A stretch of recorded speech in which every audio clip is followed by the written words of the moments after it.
Hi everyone, my name's Craig and welcome to tonight's episode of Guildgates and Goblins. So, announcements for tonight. First of all, we are pleased to welcome back John to the party. I'm excited to be here. Even if no one else is. Hooray! And second of all, we've received our very first piece of Guildgates and Goblins fan art. So, Connor, are you able to bring that up on the screen for us? Yeah? Look at that. Yeah, this is obviously everyone's favorite goblin, Reg, drawn by the talented Adil. I hope I'm pronouncing that okay. And if you do like this, be sure to give them a follow on Instagram. You can find their page at instagram.com/LimbergBart, or if you check Twitter, I'll tweet it out and you can find a link to the page there as well. So, last session, after a run-in with an apparent Rakdos cult member calling himself Meldon the Magnificent, the party set out to gear up and hunt him down. After talking to Gelder, the party learned of a Rakdos nightclub called the Devil's Vise, where it was believed the party would be able to gather some more information on Meldon himself. The following day, before heading to the club, the party split up. Cosh returned to his old school, the Firemind's Archive, to see if he could learn any details about why his old professor, Master Embert, was taken.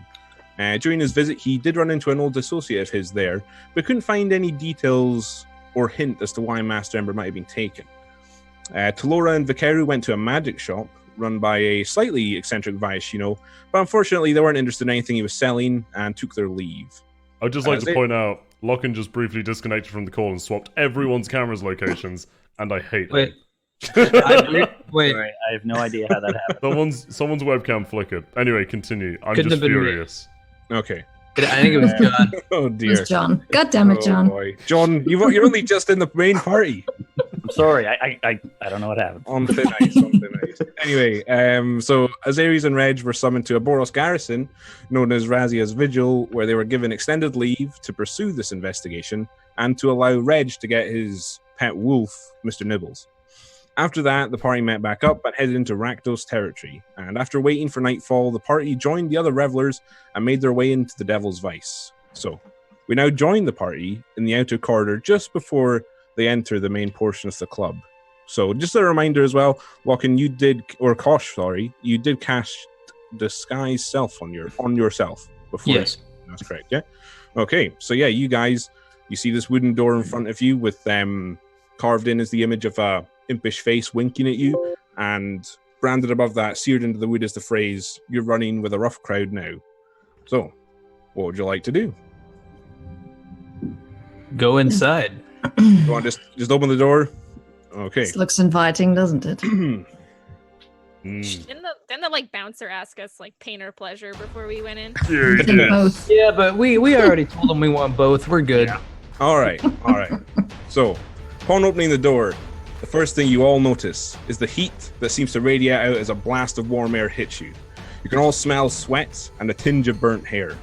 The room you're looking into is wide and open, and chains and red and black banners hang from the walls and ceilings. It's quite poorly lit mostly, but there are some torches burning around the edge of the room that give off a faint glow. And looking around the room, you can see a multitude of different people. There are several dressed in the reds and blacks of the cult of Rakdos, kind of mingling between the different patrons and sitting at tables and laughing and chatting with them. But then you can also see a variety of other people from just almost every single other guild and race. The people are kind of packed in quite closely together. They're often shoulder to shoulder with each other, and there doesn't seem to be a lot of room to kind of maneuver around. And lining the sides of the room are various tables and benches, which are taken up by several people gathered around, laughing and yelling over each other. And you can also see against one wall just off to your left, looks to be a bar where 2 Minotaurs are kind of fielding different orders and talking to different people. And looking up, you can see there is a floor above you as well, which looks down onto the room you're in. And essentially the middle of that upper floor is cut out, and there's a wooden railing that runs around it and looks down into the center of the room. And then you can also see there's a stairs in one corner off to your right that you would assume leads to that upper floor. And also dangling even further above that from the ceiling are several cages, which you can kind of just make out the image of demons and imps and whelps. The cages are kind of shaking around. They seem to be fighting with each other in the cages. Also, you can see, as you enter, flanking the door and stationed throughout the club are several towering giants. They're all dressed in the colors of Rakdos, and they're adorned in various straps of leather and metal, and all their heads are covered with dark, spiked metal helmets. They brandish large, spiked maces which they hold on their hands as they kind of keep an eye out onto the crowd.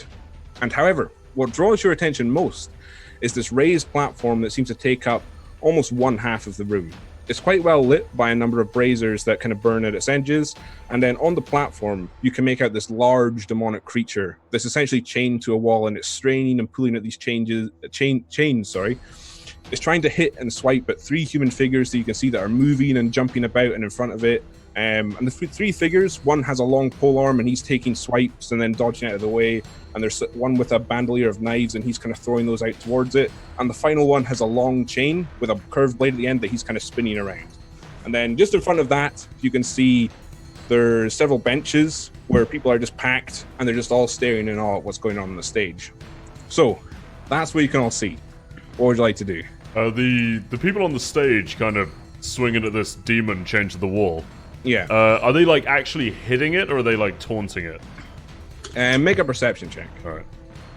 That is. That's a 17. Okay, you can kind of tell at the moment they're basically goading it. They aren't trying to harm it or anything like that. It's mostly just they're just trying to make it angry, and they're just easily dodging it if it swings towards them. All right. Hey. Well, I reckon I'd start. Well, I say to the group like, right, I reckon we try to fit in. Well, more than Cosh anyway. How about we just get a drink and lie low? Yeah, I think if we want to ask anyone questions, perhaps the bartenders would know the most. Yeah, I reckon. Place to start. Yeah, maybe they can point us in the direction of someone who we can buy a drink, talk to. Okay. Find out more about Milden. So are you guys just going to make your way towards the bar then? Yes. Okay, so as you guys kind of step off, Razix, who is on pretty much the other side of the room at the edge of it, you can see the party making their way towards the bar, and you do kind of recognize them. They don't stick out exactly, but you've been kind of keeping an eye out for them. Is there anything you'd like to do? I'm gonna not pound back, but drink rather hastily the rest of my drink and kind of shoulder my way through the crowd to try to reach them. Okay. Yeah, I would say you could probably get to them just before they reach the bar. So everyone else, Razix, you see him come towards you. So. Hello. Oh, Christ. Look who's back. God. Mate, I'm already pretty stressed in here. Please, just a normal answer, alright? How are you? I'm fine. I've actually been quite busy on my way without you guys. Oh, thank God. You guys know this guy? Yeah, he was the guy that was here while you were gone. Yeah, remember I mentioned that terrifying Sporsy fella? Yeah. Yeah, that's him. The praying mantis looking guy? Yes. Okay. Yeah, I've heard. Okay. Cosh, I'm charmed that you remember me. You're not Okay, easy to forget. Yeah, I'm a different guy, but you're very perceptive. I'll give you that much. All right. Were you sent here by the council again? And if so, how did you know we were here? I was. First, I was sent by the council to be permanently assigned to this task, as this is a larger problem that the entire guild council wants to deal with. Secondly, I pretty much just got here. I sat down, ordered a drink, and I really haven't noticed anything out of the ordinary up until now, until you guys walked in. Nothing out of the ordinary here until we walked in. This is all normal for you? To be fair, Kosh, we're probably the weirdest ones. Like, we stick out probably the most here. Oh, I don't think that is even remotely true. Have you seen the thing on the wall getting, well, you know... Pounded? Yeah. For lack of a better word, yeah. Just the first one that came to mind. Yeah, it's unsurprising that in a place like this, but... I don't know. Let's just make this quick. Anyway, Cosh, you look like one of them. Why don't you, go ask some questions?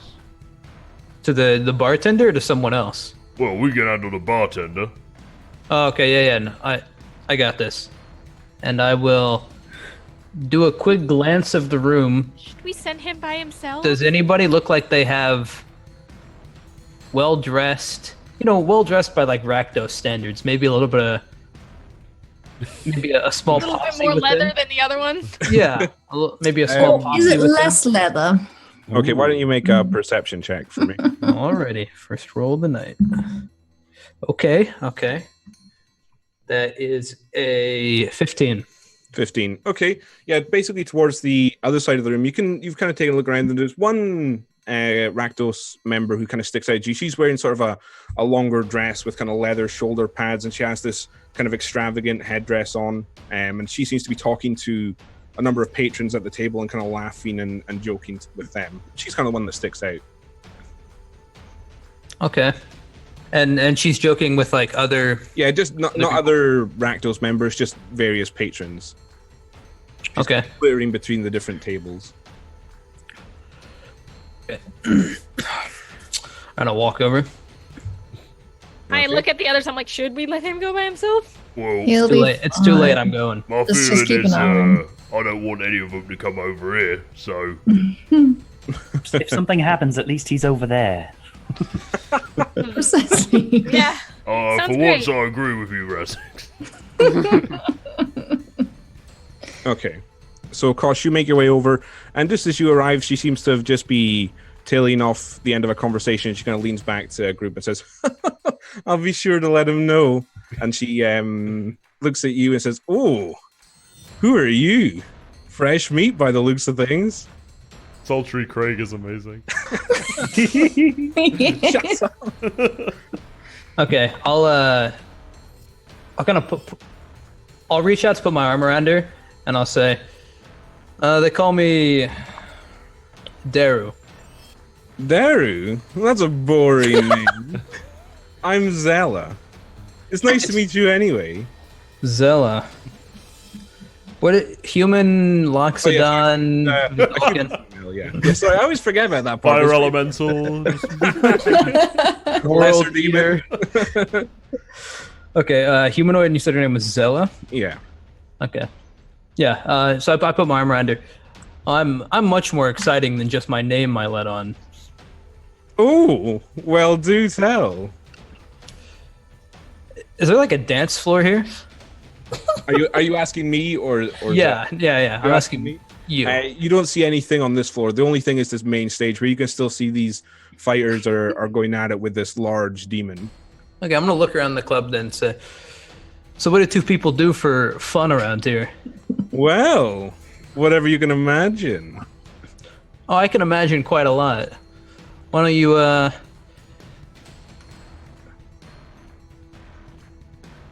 I'm a gentleman. I'll take the lady's choice. Well, you're new here, are you? Just looking for a good time, but yeah. And new to the cult, perhaps? Fresh off the boat, metaphorically. Okay. Why don't you come with me then? I'll introduce you to some of our more esteemed members. And she kind of takes you by the hand and starts to lead you off towards what seems to be a back door. Do we see him getting led up? Yeah, I'd say you guys would have been keeping an eye on. totally I'd see turn that. to the others and just be like, right, well, Cash is dead. I can go keep an eye on him. Oh, we're running low on numbers if you do that, but, well, You're running low on we numbers. could all tail them. Good. But mean- what about the barkeep? Well, yeah. We Alright. might be better as a group rather than strewn about the party. I would prefer to keep I eyes just on think if we everyone. all go over there, it's gonna look a little inconspicuous. Yeah, Yeah. I mean, Can't help but to concur. Conspicuous. you can go over. We got Nibbles now to top the numbers up, so Oh, yes. Hi, doggy. Okay, so Talora, are you going to try and follow? Yeah, I'll kind of I wouldn't say stealthily follow, but I'm trying to just kind of mingle around and look Yeah, around. just push and your... kinda- Yeah, okay. Yeah, kind of just laying low. Okay, that's fine. We'll come back... Sorry. Quick Yep. question. What's the average height in the club? Can I see a little further than Yeah, everyone because I'm taller? Yeah, you're probably... The most people are sitting down at these kind of Okay. tables and benches, so you can kind of easily see over the heads of everyone. All right, sweet. Just checking. No worries. Okay, so we'll come back to everyone at the bar in a moment, but Cosh, so you're being led off towards this back room that's just off to the side of the large stage, and she's still leading you through. Are you just going with her? Yeah. Okay, so you pass through that door, And then I'll come back to what you see on the other side in that second. Talora, you've just seen Cosh be led through this door by this Rakdos cultist. Are you going to try and follow him through?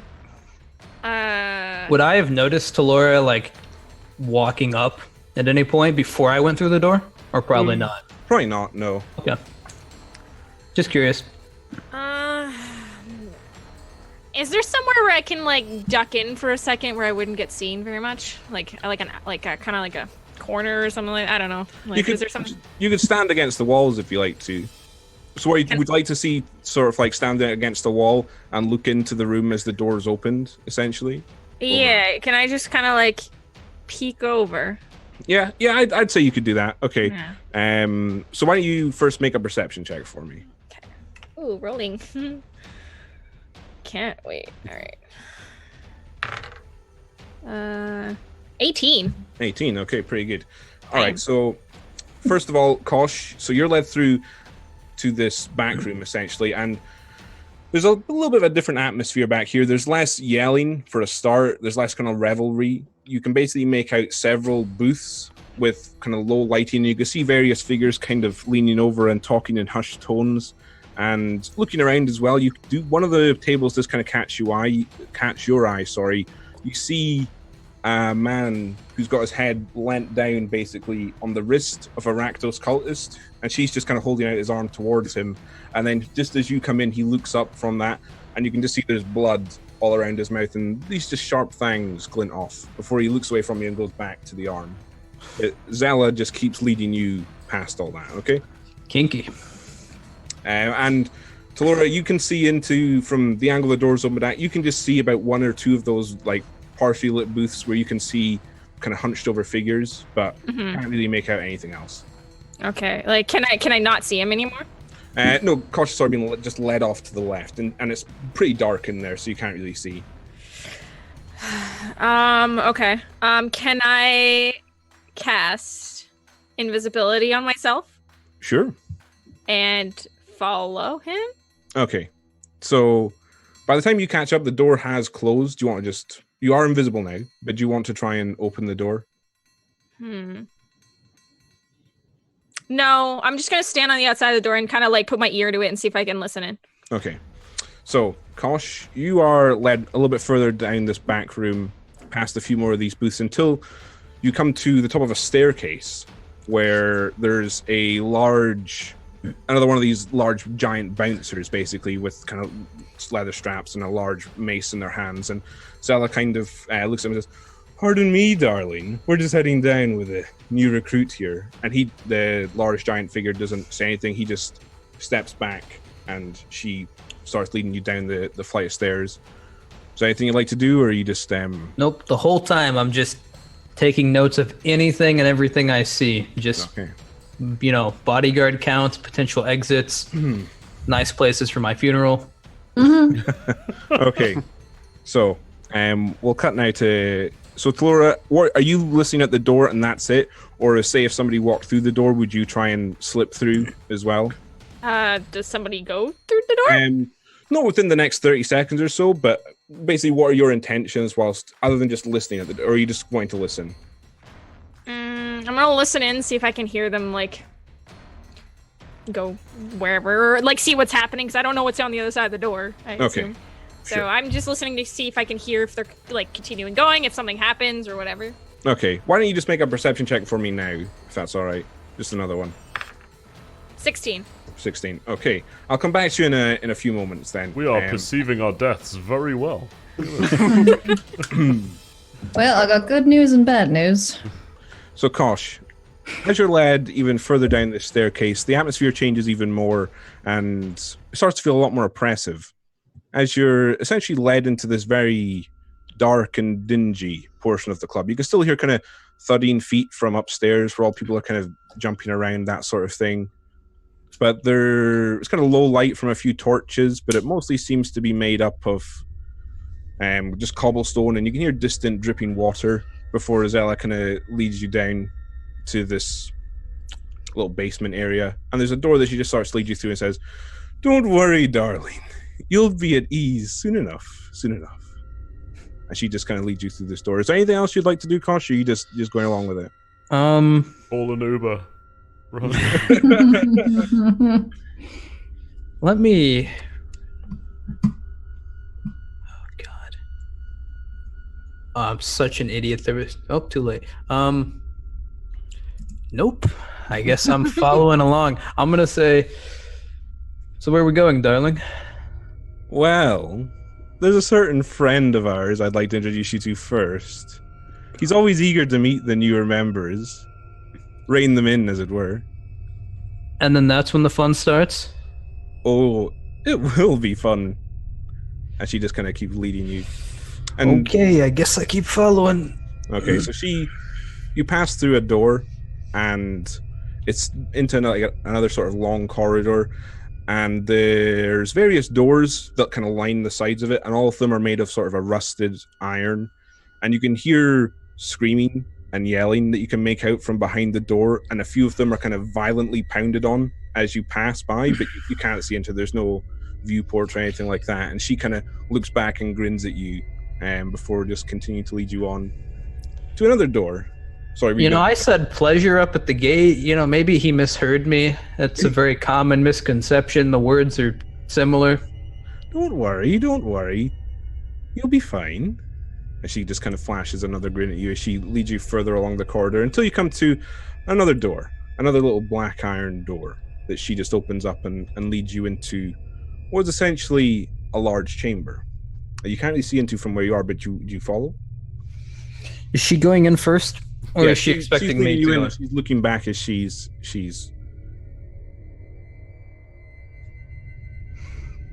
I'd step in. You step in. Okay. So as you pass by, she kind of stands by the door as you do. No. I refuse to go any further into the room than she does, though. Okay, well, she steps into the room and stands to the left side of the door. I will kind of stand in the doorway and say, "So what happens now, love?" Well, as I said, you've introduced our friend of mine. I'm gonna... Don't be frightened. We've all met him. He's quite pleasant.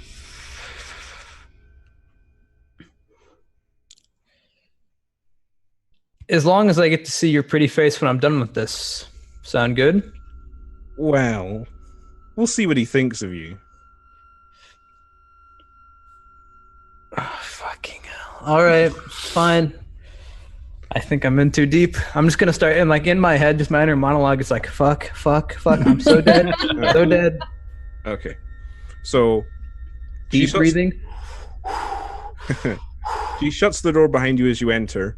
But before we come back to what your fate is, Talora, by this point I'd say someone has come through the backroom door and the door's been opened if you'd like to pass through it. Thing is, am I gonna smack into that person going through it? Well, they've opened the door, walked through, and the door is open but slowly closing. So there's sort of a window for you to get in without having to open the door yourself if you'd like to. Can I look through the door? Sure, yeah. You might not have enough time though after looking through to get through. So it's up to you, kind of what you want to do here. I turn back, and I go back towards the group. So I basically double back. I go back towards the group. When I get near the group, I kind of pick a pillar, hide behind it, drop my invisibility, and then find the group and go, I don't know where he went. He's gone. They took him somewhere pretty far. Right. I'm gonna take out the magic stone that Cosh gave me. Oh, no. I forgot about that. Yes, I was wondering when someone was gonna remember. I'm gonna clutch it, and in true Reg fashion, I'm gonna go, "You alright?"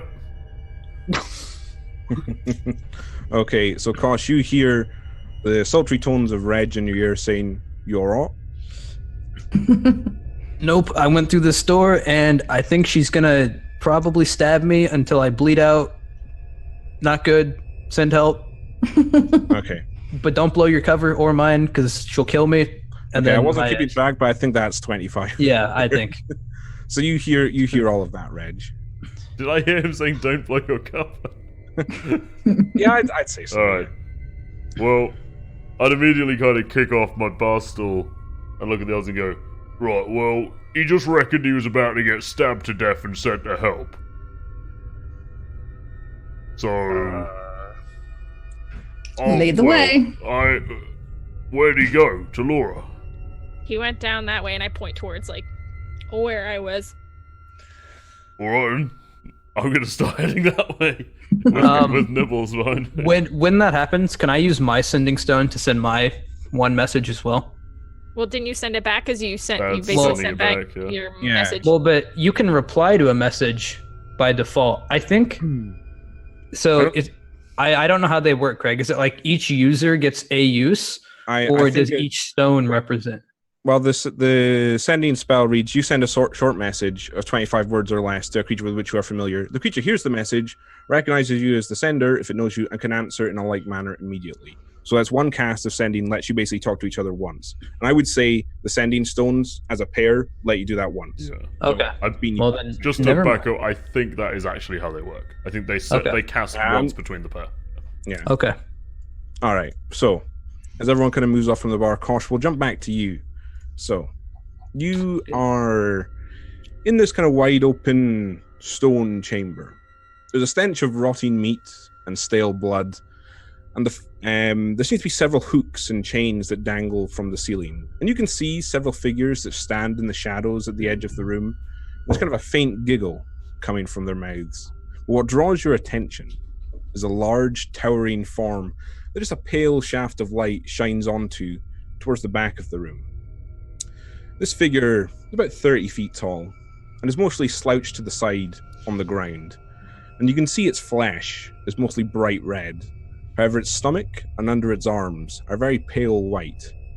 The arms themselves are well muscled and dangle at the sides, and you can see the end in very sharp, long, wicked-looking claws.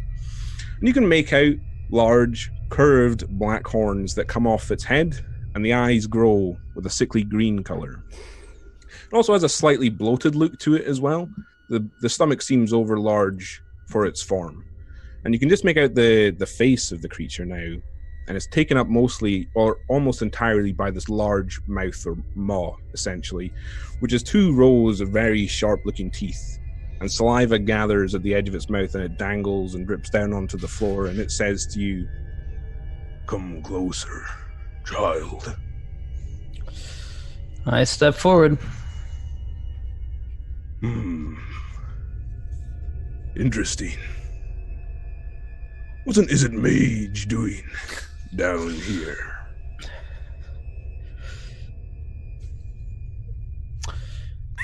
Oh, is it in their curiosity? And I guess for the hell of it, I drop the form. My hair kind of shortens and turns dark again.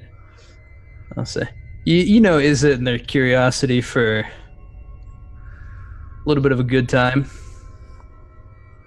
I know them quite well.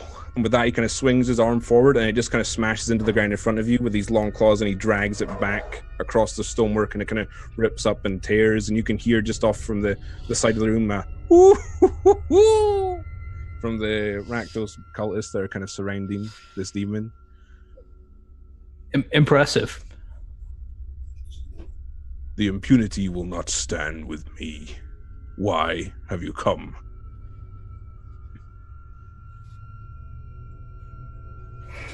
Answer me. I told you I was looking for a good time, just curiosity. They've always said curiosity killed the Izzet mage. Hopefully not this Izzet mage, but they do say it's killed some others. But Walken, I would like you to make a wisdom saving throw for me. Because you called yourself Daru, now you're gonna die. Natural 20. Holy Natural 20. Yeah. Okay, nothing happens. It But kind of, do I realize something's about, did I realize something did kind of happen? You felt sort of like almost a slight twinge of pain through your skull, and for a brief moment your vision kind of darkened, before the moment passes, before the large creature says to you, "Strong. I respect strength. And valuable to you alive, I assure you. So maybe we can make it it valuable to me, child. Well, maybe that's up for you to decide. You said you would be valuable to me. Explain yourself." Well, I mean, I got this far. So in theory, I could get somewhere that you needed to get, you know. Maybe you need something. I have access to a lot of information. I need nothing from you, puny mage. Your kind is a festering poison on the city. Well, I don't actually disagree with that entirely, but there are some good apples in Izzet. How about this? I'll tell you why I'm here, and then at least give me like a chance to convince you to let me walk away from this in one piece. The large form kind of shifts back, and you see its arm kind of dig in just to the side of it, where there's essentially this large wooden trough, and as it lifts up, you can see there's just some form of meat or organic tissue and That's blood. probably human. Yep. And moves up to its mouth, and it chews, and as it's chewing it says, "Speak." I'm following the disappearance of an Izzet Master Imbert. He was teaching me. I'm following his disappearance. And I was told to come here. I'm thinking now maybe I was led astray on purpose. I'm not sure. But I just want Imbert back, and I'd be more than happy to get out of your hair. After you say that, the creature kind of moves with like a sudden speed, and it basically almost throws itself forward towards you, but just stops, so its face is right in front of yours, and you get just this overwhelming stench of rot and decay and blood. And as it looks into your eyes, it says, "He is not here. You have overstayed your welcome. Be gone before I feast on your soul." Yep, thank you for your generosity, kind sir. I'm more than happy to leave. I'm like backing up towards the door as I say this. It's been a pleasure. Your kindness truly knows no bounds. At this point, he slams his hands into the ground and says, "Get out!" Is the door open? No, but you can. Oh, well, I'm trying to open it. Okay, it's not locked. The door Oh, open. I'm sprinting out. Like, I mean, I'm not waiting for this chick or nothing. Just sprint. Actually, wait, how attractive was she? Run, you idiot! How attractive was she? I hope you die. She was fairly attractive. Yeah. I lean Did into you the not door. hear her voice? She was beautiful. I mean, okay. I lean in. Call me, and then I just dip. Okay. I'm like sprinting, full dash, everything. Okay. All right. We'll cut now to the rest of the party. So, Oh my god. you guys were You guys were following Kosh's trail. So you come to this door to that Talora pointed out that he went through. What would you like to do? I'd be going in, barreling in. I imagine I'd probably run into him coming out. Yeah. Well, you guys step into this back room, and nobody stops you. There's no sign of any of the larger guards or bouncers that kind of bar your way. And you guys step in, and again, you can see more of these booths where there's various kind of figures hunched over in low light, talking in low tones amongst themselves. And you can just see off to your left a large towering giant that's standing just before what looks like a darkened staircase. I like point over and I'm like, this way. So then I go towards like the guard guy. Okay, so you guys approach this large giant, and he kind of just looks down at you and doesn't say anything. And B just holds his mace in front of him. Can we get through? Are you asking him? Yeah. He just still holds the mace. He doesn't say anything. Does he have like a mask on? Like we can't Yeah, see. it's this dark helmet that covers his whole face. Like Just covered him. Trepidatiously try to take a step forward. With that, he just kind of steps forward and slams the mace into the ground. Right, yeah, figured not. All right. And at this point, Kosh, I would say enough time has passed, and you begin. Are you just making your way out of the basement? By the way, Sprinting. yeah. Okay. You would be just coming up as you see this towering giant, basically barring the rest of the party from coming down. And you guys would realize as well, Kosh has lost his disguise. I'm gonna run. I'm just gonna like slide underneath the giant. Thanks, big guy. And I'm gonna. All right, we should leave. What did you do? Who did you piss off? Really, I'll tell you. No, like not even time to explain. Like we need to leave. Oh dear Well, God. this is our only lead, though.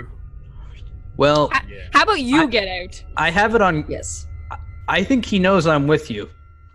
You might notice I'm no longer Right. disguised. Who is he? Yeah, who is And how he? does he know that? I'd really feel fine, whatever. There's this big, giant red demon guy downstairs that thankfully I managed to persuade to not kill me. But he knew why we were here. Well, actually, he didn't. I told him. Oh, Why'd you tell him? what? Well, Well, he might know because you told him. Well, because I tried to lie to him multiple times and he knew. He saw through my disguise. He literally knew I was an Izzet mage. How did he know that? Maybe you're not that good at magic. Okay, that's just mean, Reg. Well, Okay. You're He not knew exactly things he screwed shouldn't have with. known about me. The only thing he didn't know was why I was here. I traded our information for why he was here, or why I was here for my life. And then he told me I'd overstayed my welcome and to get out. well, maybe Very he meant, aggressively. maybe he meant out of his room. Okay, yeah, no, that's fair. Do you want to go Right. wait outside? Look, compose yourself. It'll be Yeah, okay. we've got things to do. Listen, mate. You're not dead. Nobody wants to be here less than me, all right? So let's just find out where this Meldon fella's at, and then get out of here. Can we please stick together now? That'd be great. Might be a good idea. Yeah. To be fair, I thought she was just gonna like take me into this room with this vampire guy and like bite me or something, and I wasn't really sure where that was gonna go, but I wasn't entirely against it. I did not expect to walk into some giant 30-foot demon. Good lord. Realize this is the Rakdos we're dealing with, right? Oh, so you expected a 30-foot demon downstairs? You know what, Well, Talora? I mean, I wouldn't put it past them, Yes. to be honest. These are weird, man. Chaos is a nice way to talk about them. All right. right. Compose yourself. Get your breath. We have questions to ask. Let's attempt to do that before we get run out of here. Get back to the bartender. Craig, Yes. could I kind of figure out what the ratio of like non-Rakdos to Rakdos is in this club? You would need to be back in sort of the main, or are you just looking in the back room here, or in the main? Yeah, I guess if we make I our mean, they way would have been to standing the around in the main room for a while. back room. Okay. Yeah, that's fair enough, actually. Yeah, it's probably about 25% Rakdos, and then 75% everything else. At least on this floor, anyway. 70-30. Okay. So what are you guys doing? Are you heading back to the main room? Yeah, I Yes. reckon. Yeah, I think so. Yeah. All right. 2 seconds. Back to the pounding music. All right. So you guys make your way back past the same door, and just as you do, you can see whatever's happening on the main stage sort of reached a crescendo. As suddenly, with surprising speed, this demonic creature leans forward and swipes, and he manages to catch one of the figures dancing out of the way in front of him just in time, and he swipes her, and she goes flying off the stage. It's the one with the large polearm, and she just goes flying off the stage and smashes into the wooden wall just in front of you, and you just hear multitudes of cheering and yelling, and people stand up and start pounding their feet on the ground, and her form just falls off the wall, and Disgraceful lot. okay. That's barbaric. Yep, that's the Rakdos. That is one way to die. Okay, so what are you guys doing? You going to the bar?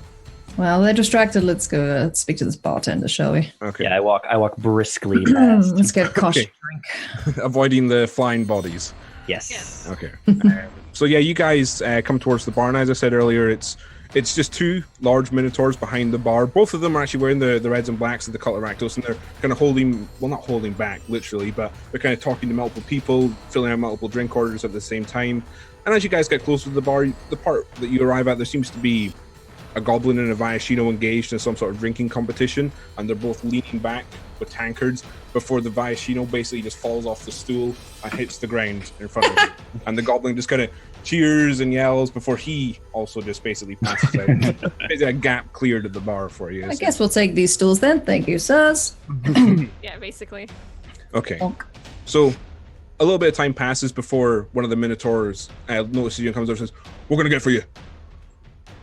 I'll take your spiciest liqueur, please. I like it. We do cocktails if you'd like some cocktails. Here you go on. Cocktails? All right, and he holds. He reaches beneath the bar and holds up this chalkboard. So and he points at them. He says, "So, hold on, let me get my list." Oh, you have drink A list. list of drinks? Yeah. I like this. Is there anything orange? 2 seconds. Sorry, 2 seconds. I can't remember. I wrote it down. So are you asking him if there's anything orange? Yeah. We got some blue and red. It's a Firemine's Fizz, and he points to that. Firemine's Sounds Fizz. good. Sure. Firemine's Fizz. I'll All right. take that as well. 2 Firemine's Fizzes. All right. We also got the Boros Boiler. Oh, With now I want cinnamon that now. We also got the Selesnya Fervament. I'll take one of those. Okay. What's in the Boros one? It's cinnamon and honey, and some liqueur. I'll have a beer. Have a beer. Okay. Right. And for you, he points to you, to Laura. Is there anything sweet? Yeah, we got that one with the cinnamon and honey. Firemine's Fizz is quite fruity. Okay, I'll take that. All right, 3 Firemine's Fizzy. Firemine's Fizz. Did I get everyone's orders? Yep. Yep. All right. Thank So you. that'll be 2 gold altogether. I'll put 2 gold down. All right. Okay. Make So it easy. he takes the gold, and you see him kind of walk off towards the rear shelf of the bar, and he starts mixing various drinks and crushing ice, that sort of thing. So this might be a little while. Is there anything you guys would like to talk about or do whilst you're sitting at the bar, or are you just going to wait for the drinks? I'll turn to Cash and be like, right, Cash, I need a little bit of It's clarification on Cosh, this. actually, but yeah, go ahead. Right, Cash. I need a little bit of clarification on this demon fella. What did he do? What did he say? Well, he was really big, and he started smashing stones to intimidate me. I didn't flinch, but Right. he started smashing stones to intimidate me, and then he just started telling me that he wanted to know why I was here and what it is that mage was doing. I told him I was just curious, which is not entirely a lie, but he didn't like that, so then he smashed some more stones. Then he started eating what I presume was humans, and then he just started grilling me until I told him why I was really here. So I told him I was looking for Ember, and if I got Ember, I'd be more than happy to leave. But then he got really mad about that and said that he didn't want his time wasted, and he told me Ember wasn't here, and they told me to leave. And then I sprinted really fast up here. So he knew about Ember, though, right? I mean, he knew he wasn't here. So he knows about Ember. About Ember. I mean, probably. What is, I wouldn't what's put the it odds- past him. What's the odds that a Rakdos member would just know Ember, right? Well, I don't even think it's really so much that. I mean, don't get me wrong. This guy seemed like it knew a lot, but I think it was more just he didn't recognize the name, and I didn't really get the sense he was lying to me. He's also a Rakdos. Which means he's probably Yeah. absolutely lying to you. He probably was here. I mean, even if he was, I didn't really think that was the time to call his bluff, you know? No, obviously not, but chances are he probably does know something. Which means maybe someone else in here does. Oh, no, I mean, I still think there's a decent chance someone else in here might know something. You guys are probably right. Well, we Just- got nowhere else to look, have we? So while they've been talking, I've been looking at the Viashino and the Goblin. What does it look like they are dressed as? Are they guildless? Do they have a affiliation? The Viashino is wearing the blue and reds of the Izzet League. The Goblin himself is wearing just sort of brown cotton threadbare clothing. He doesn't seem to be part of any guild, Right. and they're both still just passed out on the floor. All right, so I'm gonna lean down and just give them each a little smack on the face. Give him a little smack, try and see if I can wake him up. Okay, the Vise doesn't really respond immediately, but the goblin dude says, "Aye, hands off me drink." I don't want to drink, friend. Are you perhaps a regular around here? Might say that. Who's asking? Who you? Curious bugger, ain't you? Yeah, just a curious guy here for the first time, enjoying the sights and the sounds and the smells. But I was curious, is this the usual entertainment? For the time being, yeah. Might be something later. Do they have jugglers, jesters, things Oh like yeah, that? the whole lot. You know it. Rakdos. Like to put on a show. Right, and did you see any jesters in today? Today? Nah, Yeah. so I've been out for about an hour. This is the first thing we've seen all night. All right. Well, thanks. You can. Is this your friend? He seems to be. No, don't know, mate. All right. Well, Hey, get us a drink. Have some fun. Get us a drink, mate. No. No. thanks. All right. No. Bugger you then. And he just sort of stumbles off. That was such an accurate representation of going out in the UK. It's amazing. It was like I was out. All right, so by this point, the large minotaur determined just a tray of drinks. So first of all, he says, so that's your firmament? Who's that? Is that you? And he points at you, Razix. It was, yes. Thank There you go. And he hands you this clear glass that has been made up primarily of clear liquid with some crushed ice in it and some leaves of some variety in it. And he says, I've got 3 Fire Mines fizzes. I'll just put them down here. And he puts the 3, again, clear glasses, which the bottom half is blue, the top half is red, and the top is got a small flame in it. And he just blows them all out as they're in front of you. And then he says, we got a Boros spoiler. Who wanted the Boros spoiler? That was you, Laura. That was me. There you go. And again, it's a clear glass with primarily most of the bottom of it is just a white, looks like milk. But then the top just kind of has a red rim to it. And they said, who wanted the beer? That's mine, mate. And he just kind of puts down a frothing metal tankard and he just slams it down and says, cheers, guys. And he just starts Before he walks off, I'd say, hey, big man. Yeah? Looking for a jester, jingle bells looking fellow. What? You come to the right place, though, mate. There's a bunch of them. Look around. Look at him. Yeah, well, I'm looking for a specific one. I got a meeting with them. Meldon, you know the name? All right. Hasn't been around in a while, mate. Anyway, see you later. Hey, what can I get you? And he just kind of talks off to another. Hasn't been around in a while. I'm gonna turn to Vicari and be like, right, I like your thinking though. I reckon we talk to the other stage people. They might know him. The ones who were poking that demon and that. We might want to question them before they end up smushed against a wall. Well, yeah. Was that one who hit the wall dead? I didn't look. I didn't really think to check. Usually if a Rakdos plummets into a wall, I'm having You're a quite great happy. time. Yeah. Maybe we should go check. All right. So, have you all taken sips of your drinks? I have Oh, not. Yeah. Is it You have good? not? I smell mine. Okay. All right. Razix, your one smells very minty. And for our reference, it would taste like or smell like almost like a mojito. Nom, nom, nom, nom. Ooh. The Fire Mines Fizz, if you're having a drink of that, it's quite sweet, it's quite fruity, and there's also a bubbliness to it, like it's carbonated. And for the Boros Boiler, there's kind of a cinnamon taste to it first, and then just the aftertaste of honey just kind of soothes the burn of the cinnamon. They're all really nice drinks. As we turn around to go off, I'll give my beer to the other goblin. Here you go, mate. Cheers, mate. Appreciate I'll ya. turn around and be like, I ain't drinking a fucking thing in here. Oh my gosh. Okay. Hey, but the goblin, he kind of reaches for it and he puts his arm. Where are you from anyway, mate? Oh, you know, around. How about Around? you? Well, live down here mostly. Come Alright. here at night, it's pretty fun, isn't it? Yeah, well, Bit of a laugh. it's my first time here, mate. Anyway, Yeah, you I'll couldn't, try shaking him off. Bought me some gold, could you? I could not. Oh, bugger you then. He just kind of. Hey, bugger you and I'll hit the bottom of his tankard.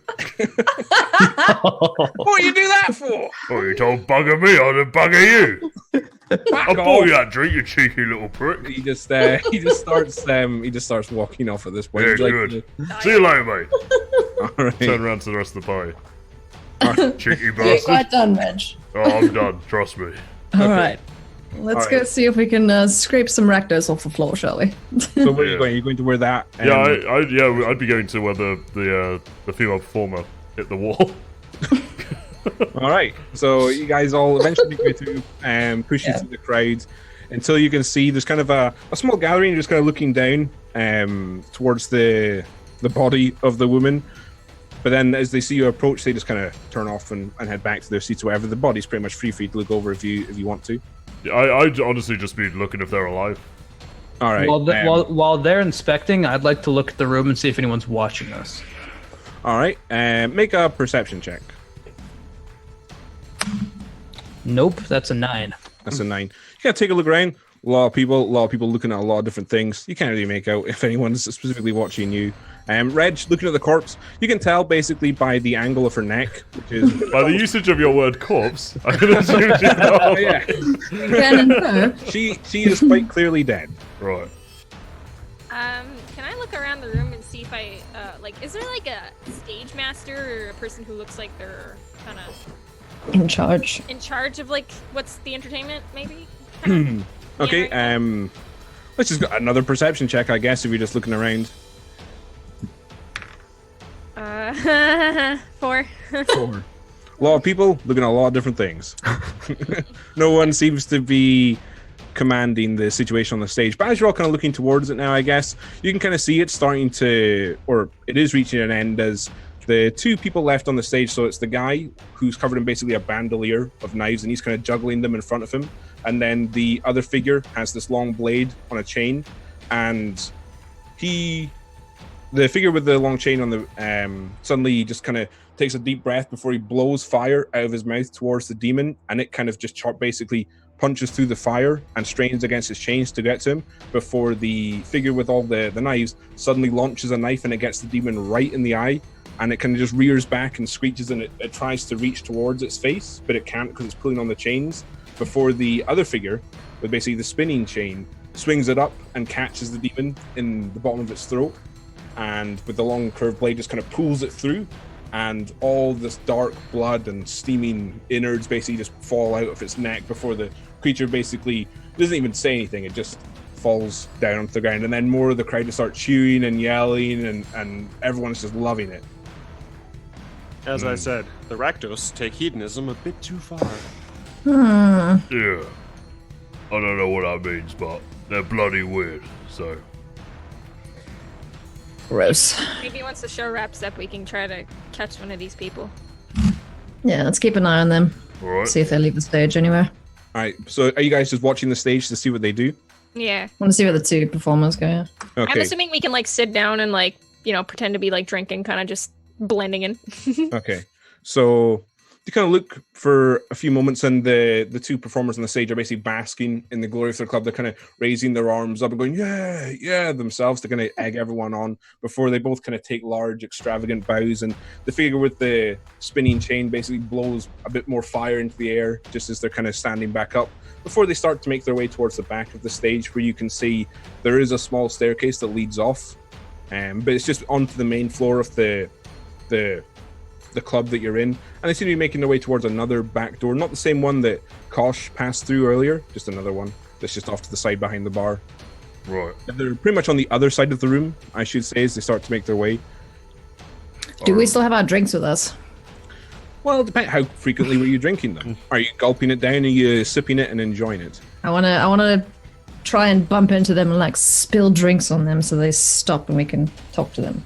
I don't know. Okay. Well, they are on the other side of the Other side of the club. room, right? Yeah, so it might be a little Okay. hard to get to them immediately. All right. I do have an idea. If we follow them, I could essentially ask if they would like to be hired as entertainment. They do seem to enjoy the crowd. Good idea. Shall we? Yeah. See if we can get to them. Sounds like a good in. Play to the strengths. That makes sense. Well, do we just we'll tag along, I guess, support you. Yeah. You got this. Right, I'll just walk towards them, I suppose. Okay, give me a moment then. So you guys push through the crowd until you get towards them. The one with the chains is still kind of spinning it as he's talking to the other guy next to him before they come towards the door, and you could probably shout to them just before they push through this door if you'd like to. Or are you just going to let them walk through? I suppose I'd shout. I think it's a better idea. Okay. So yeah, I'll just Probably like, loud in here. gentlemen. Well, how good, sir? Enjoy the show? Come for an autograph. Not necessarily. I came for an offer of employment. I found your skills quite interesting, and I thought, Well, thank you. We've been working on the act for quite a while. Shame to lose Zella like that, but it happens from Yes. time to time. Maybe he's enough to replace her. How about yourself? Fancy putting on a show for the crowds? oh, I don't do shows myself, but I do know talent when I see it, and I found you riled up the crowd quite well, and I feel you might do real nicely at a friend of mine's birthday party. It's Well. not the normal affair, of course. Well, we do accept commissions, yes. Bryce, why don't you head in the back, let Zalia know, and could I just take your name, sir?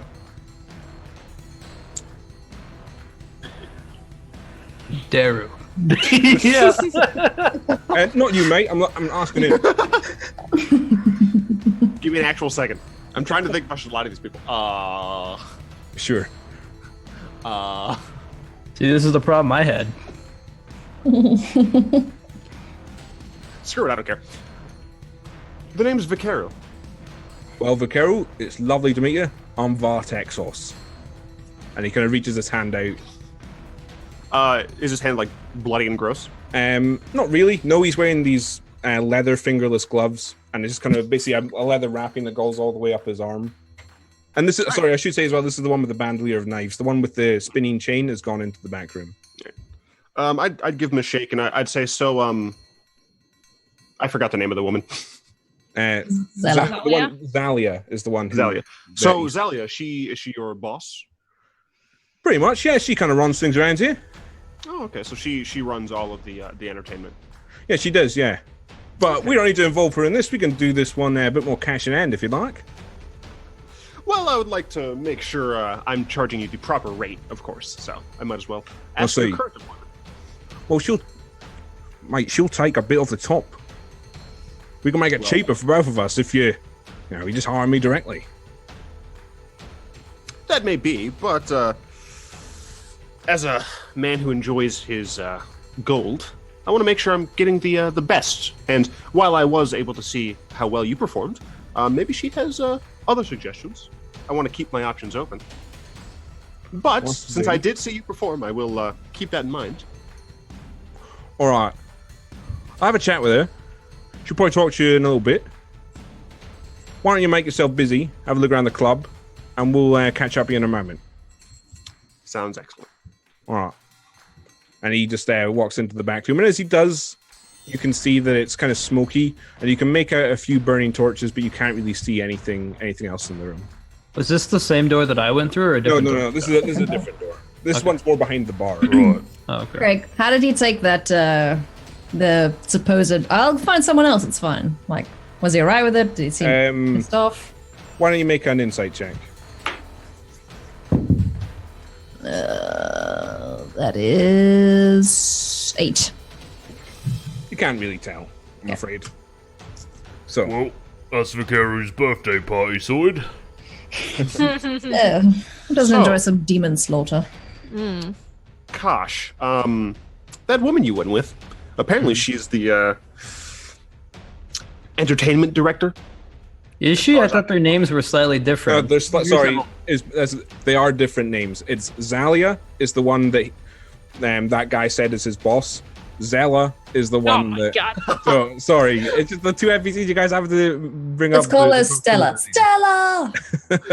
Yeah, plus, I still think Zella's like downstairs with the demon thing. I think she's just a trap. Strike it from the Not that kind of trap. You guys. Oh gosh. Tisk. Just as a reminder to you guys, there is also the stairs in kind of one corner that you haven't gone up yet, and you can still see Yeah, it's the top level. Yeah, if you guys want to go up there. VIP. Well, shall we go take a look at the second level? Yeah, we'll lead the way up there.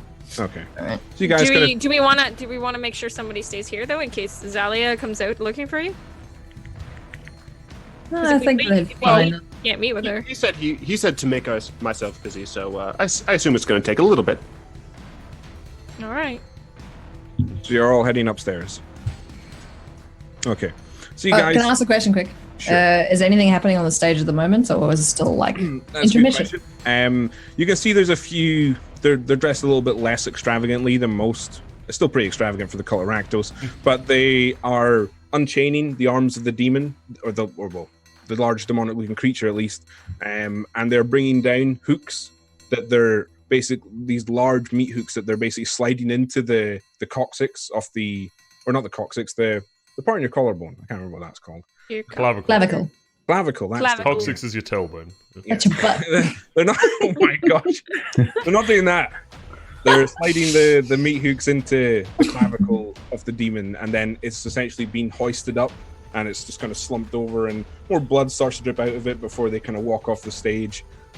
But for now, the stage is kind of empty. So are you guys just pushing through and then... Wait, I'll turn to the group. Something to think about too is we should maybe ask just people like them that would work here a lot. You know, workers like that, they're around all the time. They're always here after the club is closed when people are more willing to talk openly. They, you know, might be willing to... They might know something that other people, you know, might not. It's just worth considering. Good point. Probably not drunk either. Yeah. Well, too drunk. At least as drunk, yes. Yeah. Yeah, with Rakdos, you can't be sure. Okay, so you guys making your way upstairs? Yep. Okay. So you guys walk up the staircase, passing through large groups of people, essentially, until you come up onto this upper floor, and there's a lot more tables around up here. There's less people sort of crowded around. There's maybe a little bit more space to breathe. The wooden railing, though, it's got lots of people just leaning over it, basically looking down onto the main room below. And then basically along the walls of this upper floor, you're going to see a multitude of doors for different rooms that lead off. Some of the doors are open. And you can also make out against one wall, there seems to be a poster advertising various different things. Can I take a look in one of the open doors, just like as we pass it? Sure. One you look into, you can see there's a shirtless human male basically leaning over a wooden chair with his back exposed, and there's another guy with a pipe, bald guy, just with a long sharp blade, and he's basically carving into the back of this person, and they're kind of flinching with each kind of slice, but they seem to be carving some sort of design into this person's back. Lovely. So that's just in one other room you could look into. Lovely. I bloody hate the Rakdos. What about another room? Now Cosh is curious. He looks into the next room. Haven't you experienced enough danger for one day? I look at it anyway. Okay. So the next kind of open door along you look into, you can see there's a few people lounging back on large, basically sofas essentially, and there's sort of this large mechanical contraption in the center of them with various pipes. There seems to be a lot of smoke billowing out of the top of it, and there's these long tubes that they're holding up to their mouths, and they're taking large deep breaths before blowing out more smoke. But they seem to be sort of, pretty much, yeah. And they're all kind of leaning back and seem to be less active than other members in the club. But most of them are... That stuff addles the brain. And I keep walking. Is there how many people are in that room? There's about 5 or 6. They're all just 5.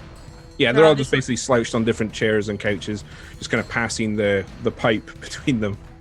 Okay. Vegging out. Can I look around to see, are there anybody, is there any Rakdos looking individuals that are just chilling by themselves? Just kind of hanging out? Not really. Most of them seem to spend their time either coming in and out of different rooms or flittering between the different patrons and laughing and joking with them. There doesn't really seem to be any just standing around, apart from a few more of these giant guys, who you can probably guess at this point are pretty much the bouncers of the club, with their large maces, and they're just kind of staring silently out. Can I look over the railing and see if there's anybody as well, kind of just by themselves? Sorry. I was just going to say, I would like to do the same, actually. So are you looking... So the railing looks down into the center of the floor below. Is that what you're looking down into? Yeah, I'm just looking around, kind of scanning, the people to see if there's, a person kind of just off by themselves kind of thing. You don't really see anyone that seems... Any members of the Cult of Rakdos that are standing by themselves. Most of them seem to be quite busy and active and doing things and moving around. Seems to be quite a busy night for them. Gotcha. Do I see Zella? Is she back up here? Make a perception check. That's cocked. I won't use it, but that was a nat 20. Yeah, of course. 7. 7. A lot of people can't tell head nor tail, unfortunately. Okay. All right. Well, I don't see anybody. Does anyone else see something? I could go knock on more doors, but I don't know about that. Are there any There other? was a poster board, right? Yeah. Do you want to check out the poster board? Yeah. Sure. All right. Yeah, I'd have a look at that as well. Okay. So you all make your way over to the poster board and various different acts being advertised. However, you do see one that immediately draws pretty much everyone's eyes. Meldon the Magnificent. What's that scheduled for? The date seems to be for several weeks back, but the image on it is... You could recognize Meldon dressed in his jester's regalia. But he is essentially, if you imagine, he's standing with his legs crossed, one hand on his hip, and he's leaning against this half giant that's also kind of dressed in jester's motley, and it just says Meldon the Magnificent and his sidekick Dodd performing in the Devil's Vice on date. What was his sidekick called? Odd. Dodd, All right. D-O-D. Right, Is well, Dodd here? it sounds like I might be needing to talk to this entertainment lady. I would think so. Do we see Dodd's face, or is it just like his leg that he's leaning against? Yeah, but Dodd himself is also kind of similarly dressed to Meldon. He's got Okay. kind of a jester's hat on, large pointed shoes with a bell on, and you can see his face. It's kind of Okay. It's kind of hard to make out much detail in just sort of a drawn poster like this. Okay. Any other names on the poster itself, or any other like relevant pieces of information we might care about? Why don't you make an investigation check? Whoops. Oh shit. Drop the die. Not good. It's been a rough night for Cosh. You're still alive. That's a nat 1. I'm too shaken by what I've seen tonight. No, you can't really make out anything that seems to be pertinent At to least you. you nat 20 when you needed it. That's true. I kind of stare at the poster board and go, so this is Meldon. I've never met or seen him. He is definitely interesting, to say the least. Oh, did he give us a show the other night? Have you seen him Yeah, before? he's even creepier than you. Yeah. I've only heard what Gelder's told me. He's a lunatic, mate. Wait, Gelder Rakdos knows not. about Meldon? Yeah, you guys gave him. You told him. And you gave him the note. Right, but like, how much did he tell you? He told me everything. Everything, at least, that he told me. That's helpful. Okay. All right. Well, in that case, we should go down and talk to what's-her-face, Zella. Yeah. I think it's our best lead at this point. Indeed. Try not to draw attention to ourselves while we wait. Yes. Also, I'll go ahead and grab the Meldon poster off the wall. Keep Okay. it with me. Sure thing. Take it. All right. I don't know. Should we all go talk to her at once? I mean, it might be. Probably not. You can have a small group if they go, and the rest of us will just wait in the common room. I'm more than happy to wait. Yeah, I am too. I just had a bit of a night. Seems like I'll be taking a Ceres and Talora, if that's okay with you two. Yeah, you get to do the talking this time, Vicario. How nice.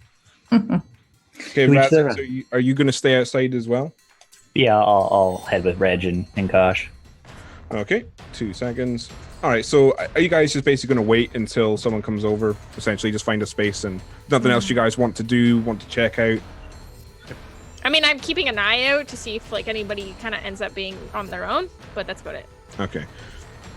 So after you guys make your way back downstairs, find a little kind of corner with a few free seats to wait in.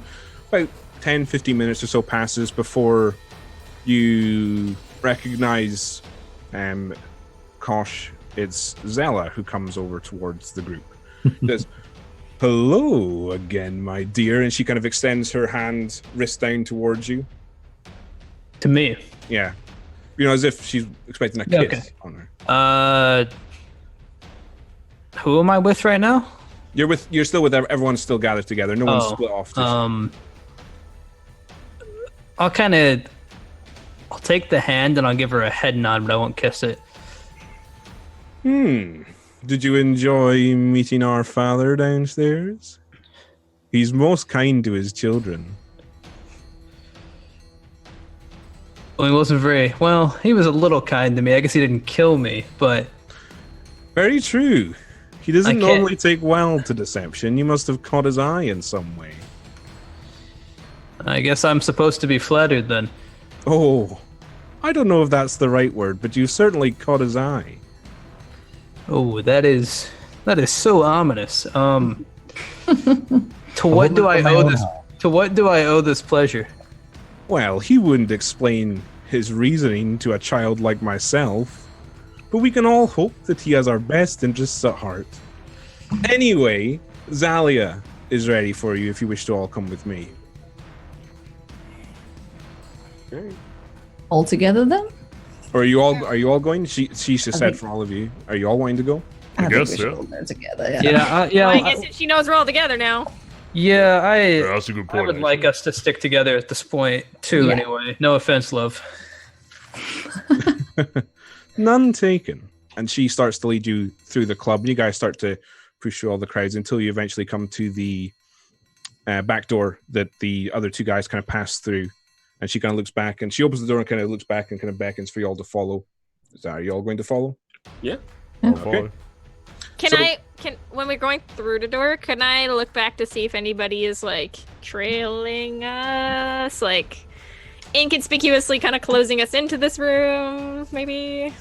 Make a perception check. A lot of perception checks tonight, see? A lot of people Lot learn of a lot of perception. things. It's nice to look in a 15. Rakdos. 15. You got to take a look around the club, but you don't see anyone who's specifically watching your group. Most of them are either kind of deep into drinking or staring towards the stage, waiting for the next act to come on, that sort of thing. But no one seems to be drawing any attention. Or Hey guys, Okay. I have danger sense. okay. The whole club smells dangerous. Yeah. Really? It's like Spidey senses going off like Yeah, your head must be ringing. Zara just has a migraine. Yeah. Okay. So you guys get led into basically another back room. This one is much more hazy and smoky. And you can make out there's a few different torches along the walls, and there's a number of small couches with little tables in front of them where a few members of the cult of Rakdos kind of sit and chat amongst themselves. But towards the back of the room, what draws your attention is this human female who's lounging on a long couch, and she wears this close-fitting dress with black and red checkers on it. Her face is painted or tattooed with various geometrical patterns and shapes, like triangles and squares and circles just underneath her eyes. And her shoulders and forearms are adorned in black leather with sharp spikes jutting out. And her eyes seem to glow with a faint red light. And she has Oh a my. small glass with red liquid in it that she's holding in one hand and says, well, well, well. You've all been rather nosy this evening, haven't you? Why don't you have a seat and we can talk? I'll stand. I'll take a seat. I'll see. I will definitely I'll sit. take a seat. Are there seats for everyone? Otherwise, I'll stand. There's probably about 3 seats. Okay, I'll stand. Small little... Yeah, then I'll Cool. stand too. Then.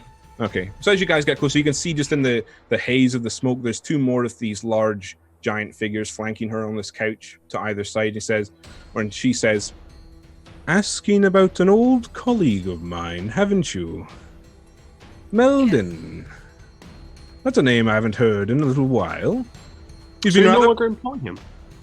I know a great deal about poor old Meldon. One of the best in his heyday, but unfortunately, recent times have brought him quite low. Out of favor, you may even say. However, I think I'm getting a little ahead of myself.